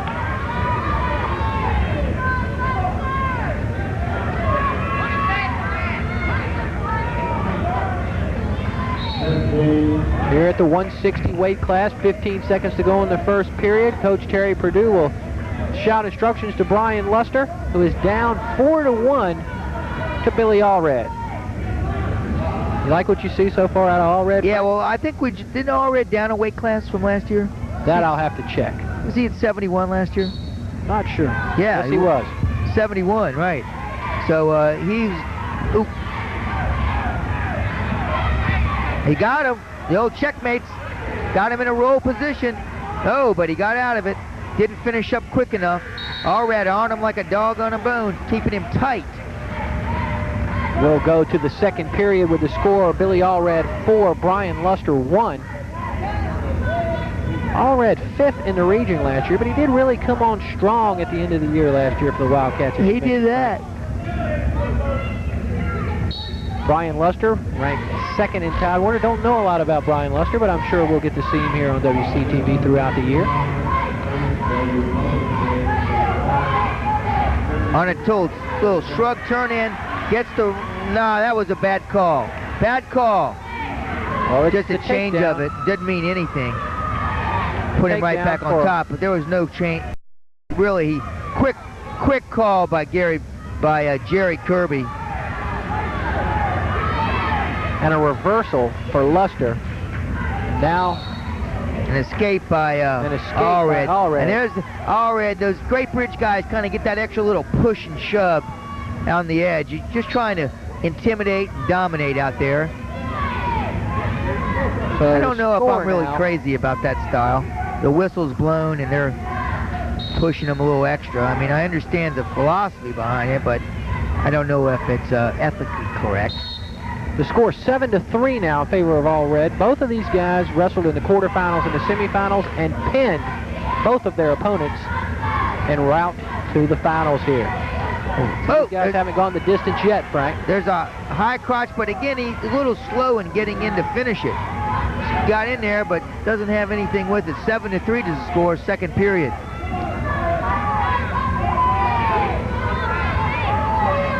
Billy Allred on top, 7-3, down to 45 seconds to go now in the second period. Stalemate called by referee Kirby. We'll start over in the middle. Coach Stephen Martin off the bench, a little more vocal here right now. He is as vocal as he can be.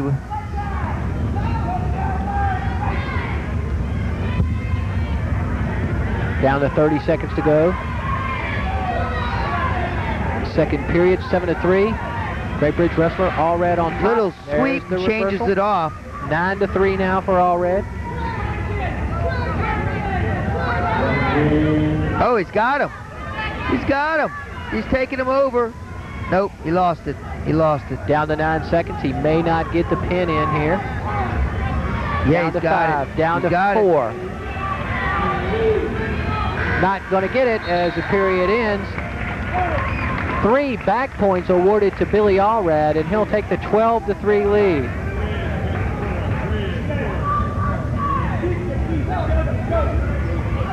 Three back points for Allred at the end.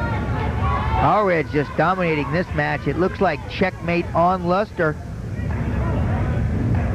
You got it, Frank.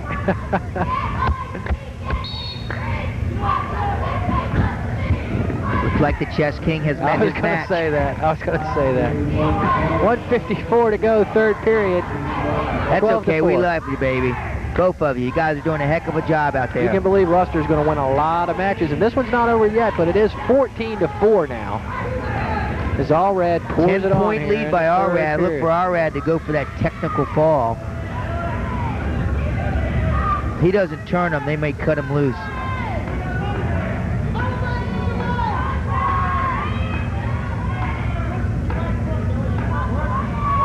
Down to 1:20 now in the final period. Billy Allred well in control right now.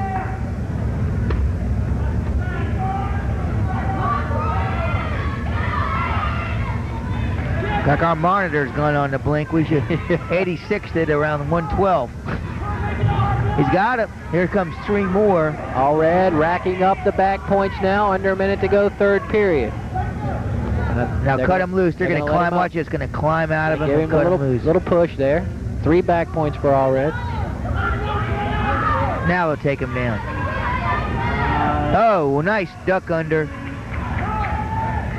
Allred just pouring the points on right now. 19-5 now. Trying for the technical fall, and here it should be. There, 1, 2, 3, 4, 5. There's a technical. Down to 20 seconds. in the third period. There's the back Technical point. fall. There's the tech fall for Billy Allred. Here he comes. Here he comes. That Deep Creek's only finalist. And he's got his hands full against a very tough guy. Billy Allred looks very impressive. Very at 160 impressive. for Great Bridge against a tough Ryan Luster. He gets the tech fall at 160. And John Van of Tallwood will go at 171 against Ryan Baker of Deep Creek. John Movin' Van. Pretty good football player, this guy, John Van. John the Movin' Van. John Movin' Van. Moving on against Ryan Big Bird Baker. You've been waiting for that one, Frankie. I've been waiting for that one since last week. I refereed a match here. Look at him. Can you see him? Look at the Big Bird. He's getting ready to fly. Ryan Big Bird Baker is out on the mat. And you see John Van as the Big Bird's going to work his way into the match. John Movin' Van against Ryan Big Bird Baker. Big Bird on the prowl. Van 6th in the region last year at 171. Van's moving. Two-time Southeastern District runner-up Ryan Baker. And Van is making his move right now. Oh, there's Big Bird. There's Big Bird. Look at him. He's swooping out there. Oh, okay. Let's shake hands again. Let's start it all over. 1:41 to go in the first period. Little butt drag by Baker, trying to change it off. Still no score here in this match at 171. Van was at 189. He was ranked at 189. Now he's down to 171 and is not currently ranked by our friend Paul White, but maybe that'll change. He's a big 71-pounder. Tell you that.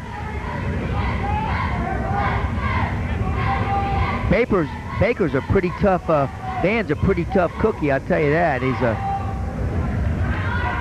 placed in the regional tournament. Was 1993 cadet freestyle and Greco-Roman champion.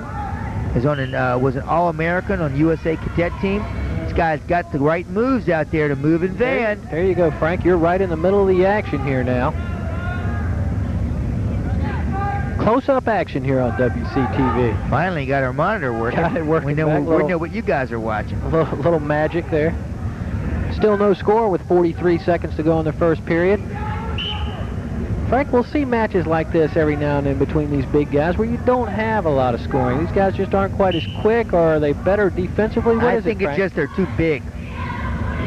They get in each other's way. But there's Big Bird trying to make things happen out there, swooping around the nest. Ryan Big Bird Baker. The lone entry in the finals for the home-standing Deep Creek Hornets. Coach Steve Culpepper over in the corner. 14 seconds to go, first period. Still no score.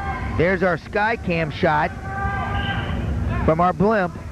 That's right. There's Steve Culpepper as the Hornet wrestling. Our Matt side shot. Of course, fans of WCTV remember John Van playing football a couple of years ago against Western Branch for the Tallwood Lions. The Tallwood coaching staff. So we still have no score after one period down in the 171 weight class. As Tallwood's come a long way, only their second year as a high school, ranked in the region, top 5 teams in the region, and have some really quality wrestling and a quality program to be reckoned with. One of the favorites out at the beach, Frank? Well, they're in the thick of it right now. They're have one loss. They opened up with a win over Cox, which is great for anybody, and in your only your second time you've ever faced them. Pretty impressive win. Nothing going to happen there as they get out of the circle. Van just looks so much bigger than Baker. I mean, he's just a big guy. However, Baker still in this thing as it's no score with 1:45 to go in the second period. Anything can happen, Frank. Any kind of score put you in a good situation here. All right, we'll see. Oh, it's got his toe kind of caught to the outside. It's 0-0, and we're still in the second period. Both guys hard to score on. Oh, he's got him. He's got Baker. It's just nice move. Fight. I tell you what, Van's going. And he's put himself in an awkward position. Baker could try to convert it to a roll. And there you can see Van pushing the head down, so it's kind of neutralizing both guys out. They might call a stalemate in here. Down to 1 minute now in the second period. Still no score. Van in the purple and gold, and the Deep Creek wrestler in the purple with the white trim, and Ryan Baker. Big Bird gets a 1-0 lead. Gets the escape.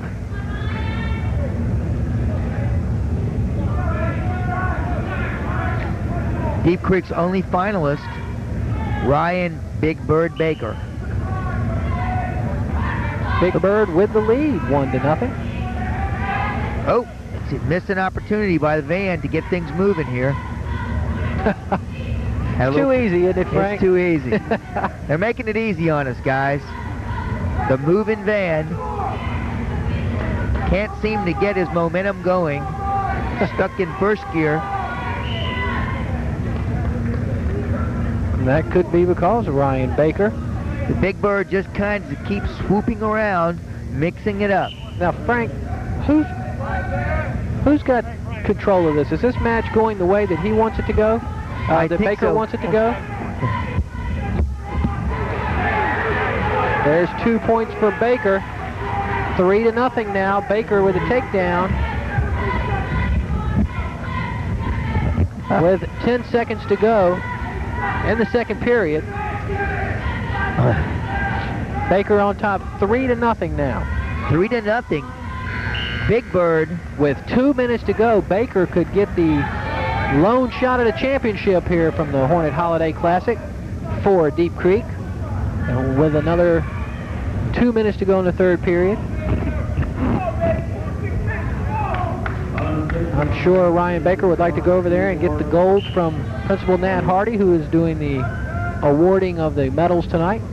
Bob Likas is Big Bird heard in the seems to just background. be keeping Van under control. Van, a very tough guy. Likas, Frank, has announced this tournament all 15 years. If he announced the year we won it, which was the very first one, it's hard. The tournament was good the very first year. Coach Ola was in charge then. He kind of called us into the tournament late. We were over at Bethel looking for a Christmas tournament, and we had a pretty darn good team that year. And we were fortunate enough to win this thing. And then also Steve Strayhorn. You got me on that one, Frank. As John Styron gets an escape, it's 3-1. has also been the matchmaker and scorekeeper, not just here, but for Old Dominion and from the get-go. So these guys have seen every one of these finals. I wonder if they can name the finalists. Well, I can tell you that this final at 171 is Van against Baker, and it's 3-1. Van seems to be shaken up.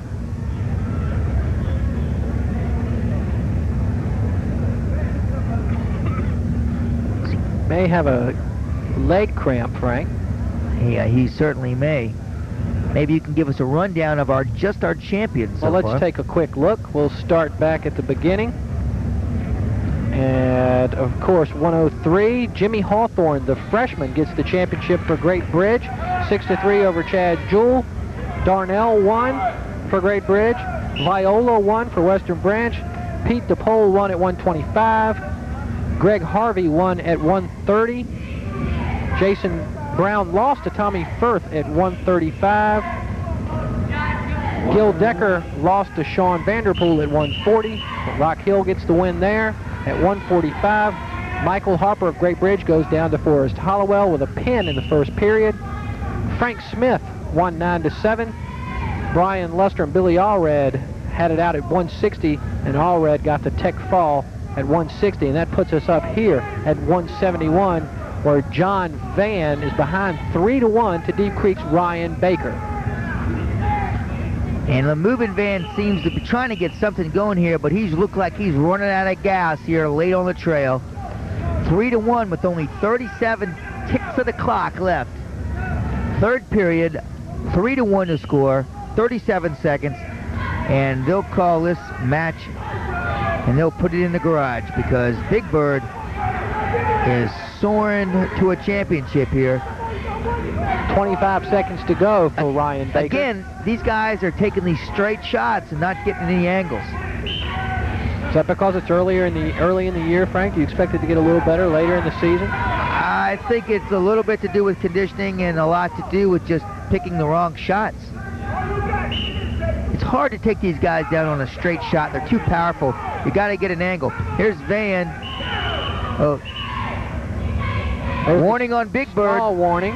Nothing wrong with that with 11 seconds to go and a 3-1 He'll take lead. another point. He'll take another point. He'll back up again. Down to 10 seconds. Down to 6. Baker appears to be in good shape. So they get out of bounds with 4 seconds to go. Is Culpepper doing the surf slide over there? I think so. He's telling him to just stay away Circle. from him. That's what he's going to do. He's just going to stay away for 3 seconds, and John Van's going to give up as well. He should have, Frank. 3-1, the final. The Big Bird wins it. The Big Bird gets the win. 3-1. All the scoring in the second period. The takedown for Baker, the key to get the 3-1 win over John Van. Now we're going to go to another Western Branch wrestler at 189, ranked second in Tidewater. Big Tony Hall will go against Mike Beal of Paulsboro. Tony Hall won his quarterfinal match against Norris of Deep Creek 8-2. And in the semis had a win against Rock Hills White 3-3 on the criteria, Frank. Very close match. Tell you what, night at this Deep Paulsboro guy looks like a stud to me. Got a tattoo on his shoulder. Again, looks like he owns a car you don't want to dealership. wrestle. Yeah, he's got more with the hair on his tattoo. chest than I got on my head. Of course, that's not saying a lot. Beal defeated Butler of First Colonial with a pin in 48 seconds, Frank. Jeez. And Monahan of Tallwood was defeated 15-6 in the semis by Beal. A couple of big guys here. Tony Hall, of course, the football player from Western Branch, against Mike Beal. Of course, we're going to have to get a top 10 list of Frank of guys you don't want to wrestle. And I think number 1 would be guys with a tattoo or a guy you don't want to we're wrestle. going to do that this year. We're going to cut together a couple of top 10 lists. And guys you don't want to wrestle. I like that one. Anybody named Pitbull would have to be on there. Guys that shake your hand and smile. Tony Hall will be in the dark blue and gold for the Bruins. Mike Beal of Paulsboro, of course, in their red for the white trim. Guys that file their teeth before they wrestle. That could have happened out here tonight. Could have happened tonight, right? We're up to the 189 weight class, so while these guys are at it, we'll again remind you that our new air times, WCTV Sports Speed 23. You can catch us every Saturday at 12, every Monday at 4, every Thursday at 7 p.m. You don't want to wrestle a guy who watches WCTV, Frank, because you give out such good information. Thank you. Guys that with the last name of Gable. Yeah, that has to be up around the top. No score with 58 seconds to go in the first period. Tony Hall against Mike Beal. Ooh. Guys that put the mat out by themselves.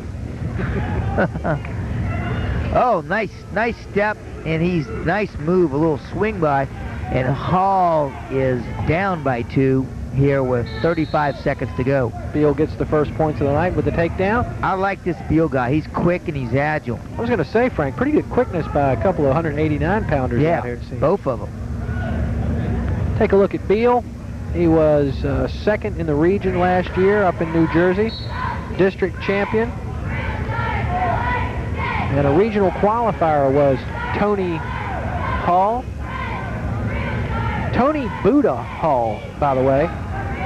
Buddha. I like that one. Second in the district last year. Tony Buddha Hall. We got the Checkmate. We got the Dink. We got, who else we got this year? We got Mr. Cool. And the Buddha. We got the Buddha. We got Dink. And we had another one, Checkmate. Big Bird. Buddha's How can we gonna forget be Big down Bird? in Buddha the needs to first do period some praying right here. by 2 points.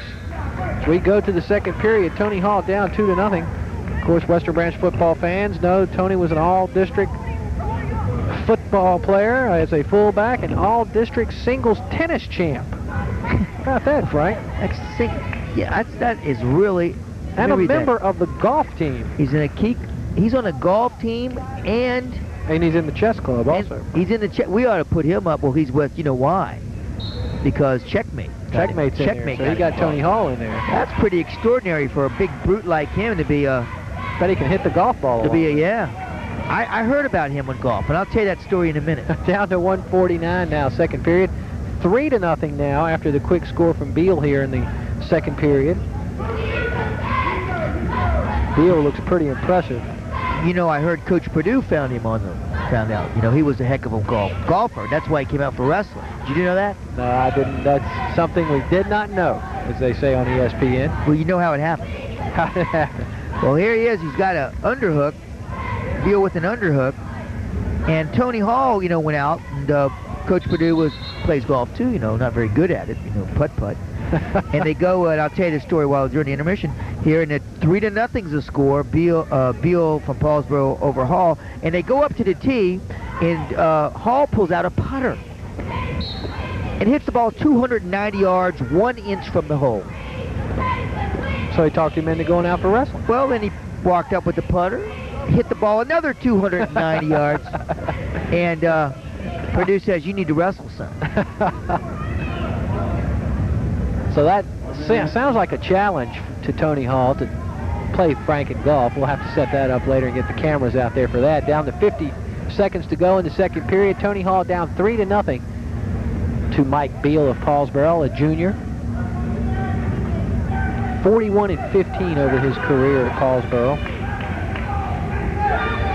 Down to 35 seconds to go, second period. Tony Hall in trouble. 2 more takedown points for Beal. We're going to make it 5-0 now. I got a note from Coach Culpepper, and we might have to extend Ryan Big Bird the Destroyer Baker, because he likes to call him Destroyer. I kind of like Big Bird, but we might have to compromise here and call him the Destroyer. The Big Bird Destroyer. But then if he comes over to the table, we'll call him anything he wants, That's right. That's why the vacant chair is by you, Frank. That's I'm true. staying out of reach. Down to 13 seconds to go in the second period. 5-0. Beal on top. Tony Hall unable to do a whole lot right now. He's unable to get his clubs on the green, apparently. Of course, this was a guy who was second in the district. It was a pretty tough district, the Southeastern District, last year, 1992. I tell you what, this guy Beal is out muscling Hall. Hall ain't no weak sucker. 189. Tony's going to have to do something. He only has 2 minutes to go. Beal opened up to a 2-0 lead in the first and extended it to 5-0 in the second as we start the third period now. They cut him loose. The escape for Tony Hall. 5-1 now.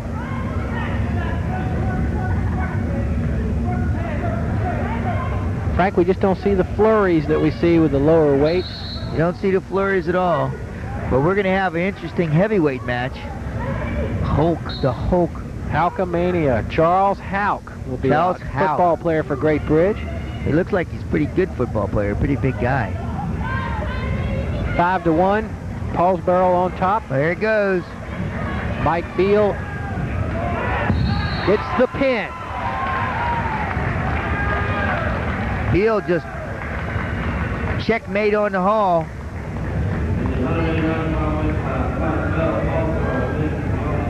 Hall couldn't get much started with Beal, and Beal looked pretty impressive out there, Frank, at the 189 weight class. Well, let's get ready for the heavyweights. We're starting the post-dumpster era here on WCTV. Jason Edmondson gone to graduation. Stepping in for the Wildcats, Charles Houck, a senior. His record this year, 9-1. He'll go against B.J. Baker of Western Branch, who was 4th in the district last year, 13-3 on the season, 33-13 over his career. Houck appears to have a couple of pounds on B.J. Baker. B.J. Baker, also a football player for the Western Branch Bullets. Yeah, it looks like that pacing, Keith. Let's see what happens here. Tall guy against a lean and... We're going to have to start over. I don't believe the clock was ready.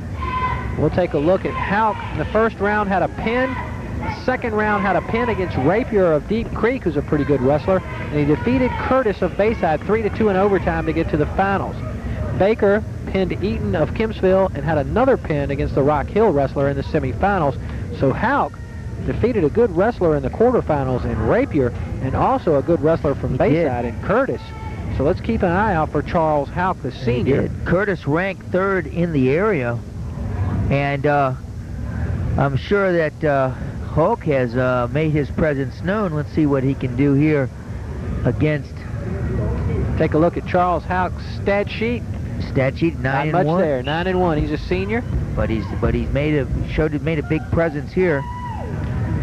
And B.J. Baker. Tell you what, I was talking to him. I saw him and his dad a little earlier, and B.J.'s dad's a big guy. They could wrestle in the living room.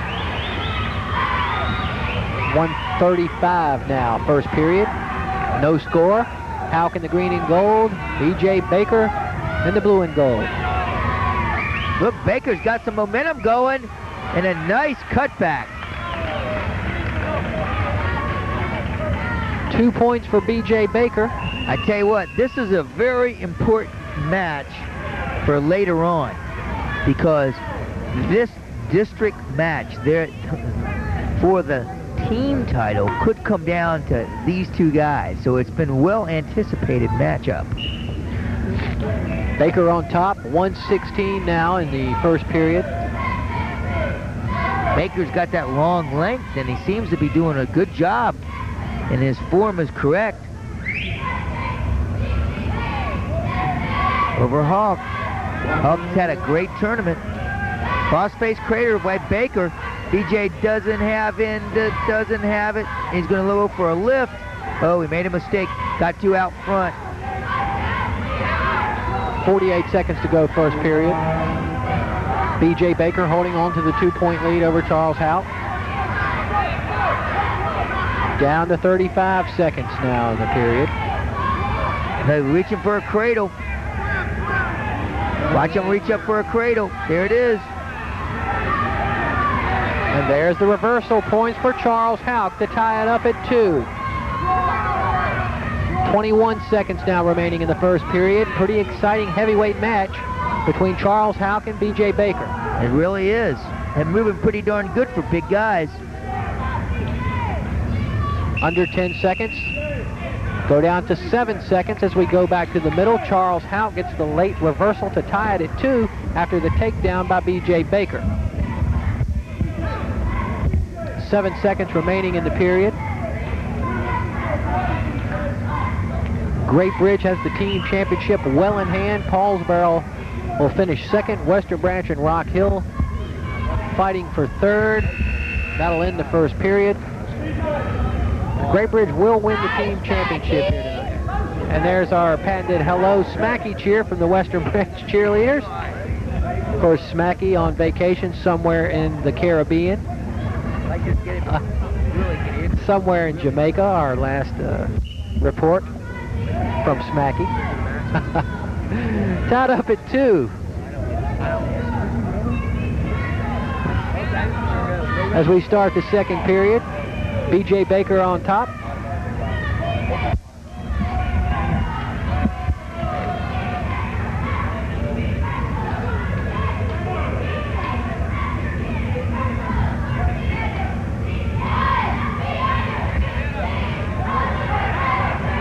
B.J. Baker, Frank, is he in good position here? Yeah, he is. He's doing everything right. And he's going for a crossface cradle. He's just really frustrating Great Bridge. His positioning's right. Oh, 2-2 though. Still, anything could happen. Houck with good quickness there. But see, he gets out front, and that's where he makes his mistake. And then there's Hulk's bulk and size. You know what I mean? Hulk will going get against his leverage. Leverage will work if you can keep the guy spread out. But Hulk's a big guy, man. Houck gets the 2 points to take the 4-2 lead. His first lead of the night. Got a reversal here if he does it right. 45 seconds. There's the reversal to tie it at 4. These guys are rolling around like lightweights. This is great. Good heavyweight finals. One of the better matches of the night. This is one that we picked in our Early. pregame show is to be a good match to watch, and indeed it has been, as Houck and B.J. Baker are tied up at 4. We thought 12 and 19 would be, but those guys made it look easy. Of course, these two guys will meet several more times during the season, Frank. And these guys are going to be exciting because these coaches will. That could be a mistake there with throwing those legs. See his knee out.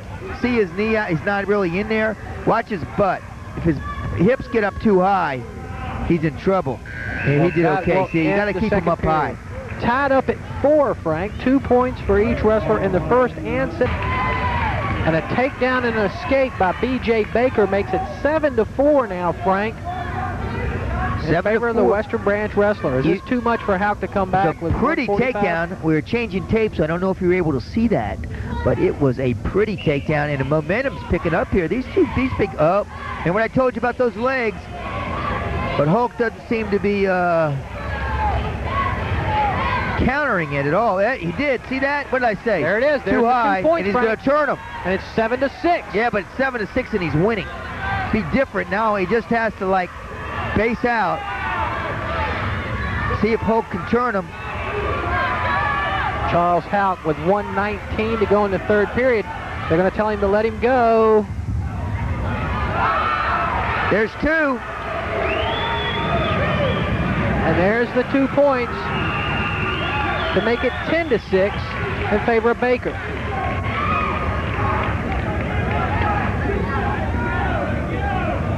Action heating up here in the third final. 11-6, a big. He gives him an escape and then takes him down. And Purdue, they're going to cut him loose, which is smart. Stephen Martin's going to come over to the scorers table now. See if we can catch what's happening here. The score, as it stands right now, set 11-6. Now they're going to change it back to 10. He didn't get the escape. It's going to be 10-6 now in favor of B.J. Baker. 4-point difference. They had to score wrong. Okay. It's 10-6. Okay, now it makes it 10-7. A takedown to the back to put you on a back match is 1. Folks got to take him down or snap him or pin. That's a mistake. There it is. There's the 2-point takedown for Houck. Coach Stephen Martin tells Houck to let him go, I believe. It's 10-9. Telling him to cut him loose. No, neither wrestler in control at this point. Down to 40 seconds to go. 11-9. In favor of Baker. Houck looking for the takedown. 30 seconds. He gets the takedown. They're tied at 11. He's got to work off that ankle. 22 seconds. He's got to work off that ankle. He's just holding the ankle. The refs are just letting him hold the ankle. It's 11-11. 14 seconds to go. 11-11. Purdue says 1 point, you win it. 13 seconds. Hey, would this be great if this thing goes overtime? B.J. Baker and Charles Houck. I'm pulling locked for up overtime. In a big one here in the heavyweight final from the Hornet Holiday Classic. Houck comes from behind late in the third period. As we try to get the coaches off the mat now, we're going to get some scoring straight. I don't know Houck if that's had right. a takedown. Right. I'm not sure that B.J. Baker has 11 unless they gave the escape to Baker. And Coach Stephen Martin did tell Houck to release Baker to make it an 11-11 tie. And I believe that is correct. After the escape, which Houck let up B.J. Baker, it tied the score at 11, and that's the way we stand. 13 seconds to go in the match. These guys have scored more points in the last 3 weights combined. Down to 10. Houck looking for the takedown. Down to 7. Now 5. Down to 2. 1. That's the tie. Houck. Overtime and no break. No break. Let's take a look back. No break. We're 2-2 after the first, 4-4 after the second, 11-11 after the third, which saw Charles Houck come from behind against B.J. Baker. to tie it up. 22 points scored in this match, one of the best matches. Hey, we're going to see this 3 more times. These guys will hook up again, but they're in a good one right now. Oh, he made a mistake. He stepped across them. Houck gets the takedown. Now he's going for a fall. He can go for a fall. He's going to pin him. Stephen Martin up off the bench with a big smile. Houck gets the pin! Takes him down and pins him. Charles Houck gets the pin in overtime. Made a mental mistake. Stepped across the big guy.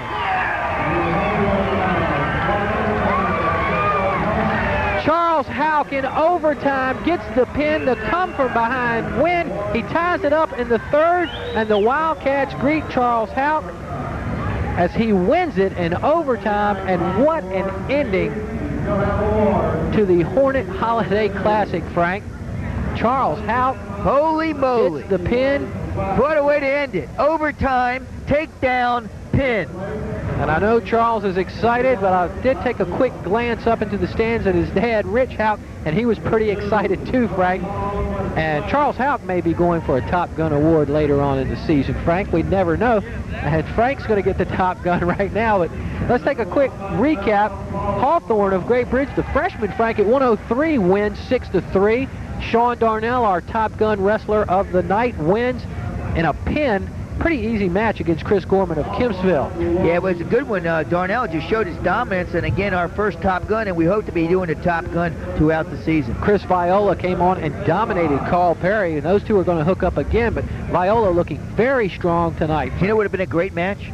Darnell against Viola. That would have been man, good. The place would have blown up. Pete DePole and Eric Carlins of First Colonial, the Paulsboro wrestler. Like that DePole guy. Greg Harvey at 130 of Paulsboro also had a pin against Daryl Irby. And going down to 135, Jason Brown and Tommy Firth had a good match. The Pocosin wrestler Tommy Firth won 6-3. Going to 140, Gil Decker and Sean Vanderpool of Rock Hill. Decker just runs out of gas late in the match as Decker got tired. At 145, as we see Charles Houck getting the gold here tonight, we go to 145. Forrest Holloway got a pin against Michael Harper of Great Bridge. The Pocosin wrestler gets the points there. At 152, Frank Smith beats Mike Piccionieri 9-7 in a pretty good match. At 160, Brian Luster and Billy Allred wrestled, and Allred got the tech fall, and I know you were impressed with Allred. Oh, very impressed with Allred. Just real physical, down a weight to the 170, to then 160 for 171. Look for Allred to do big things statewide. 171 saw Ryan Big Bird Baker go against John Van and win 3-1.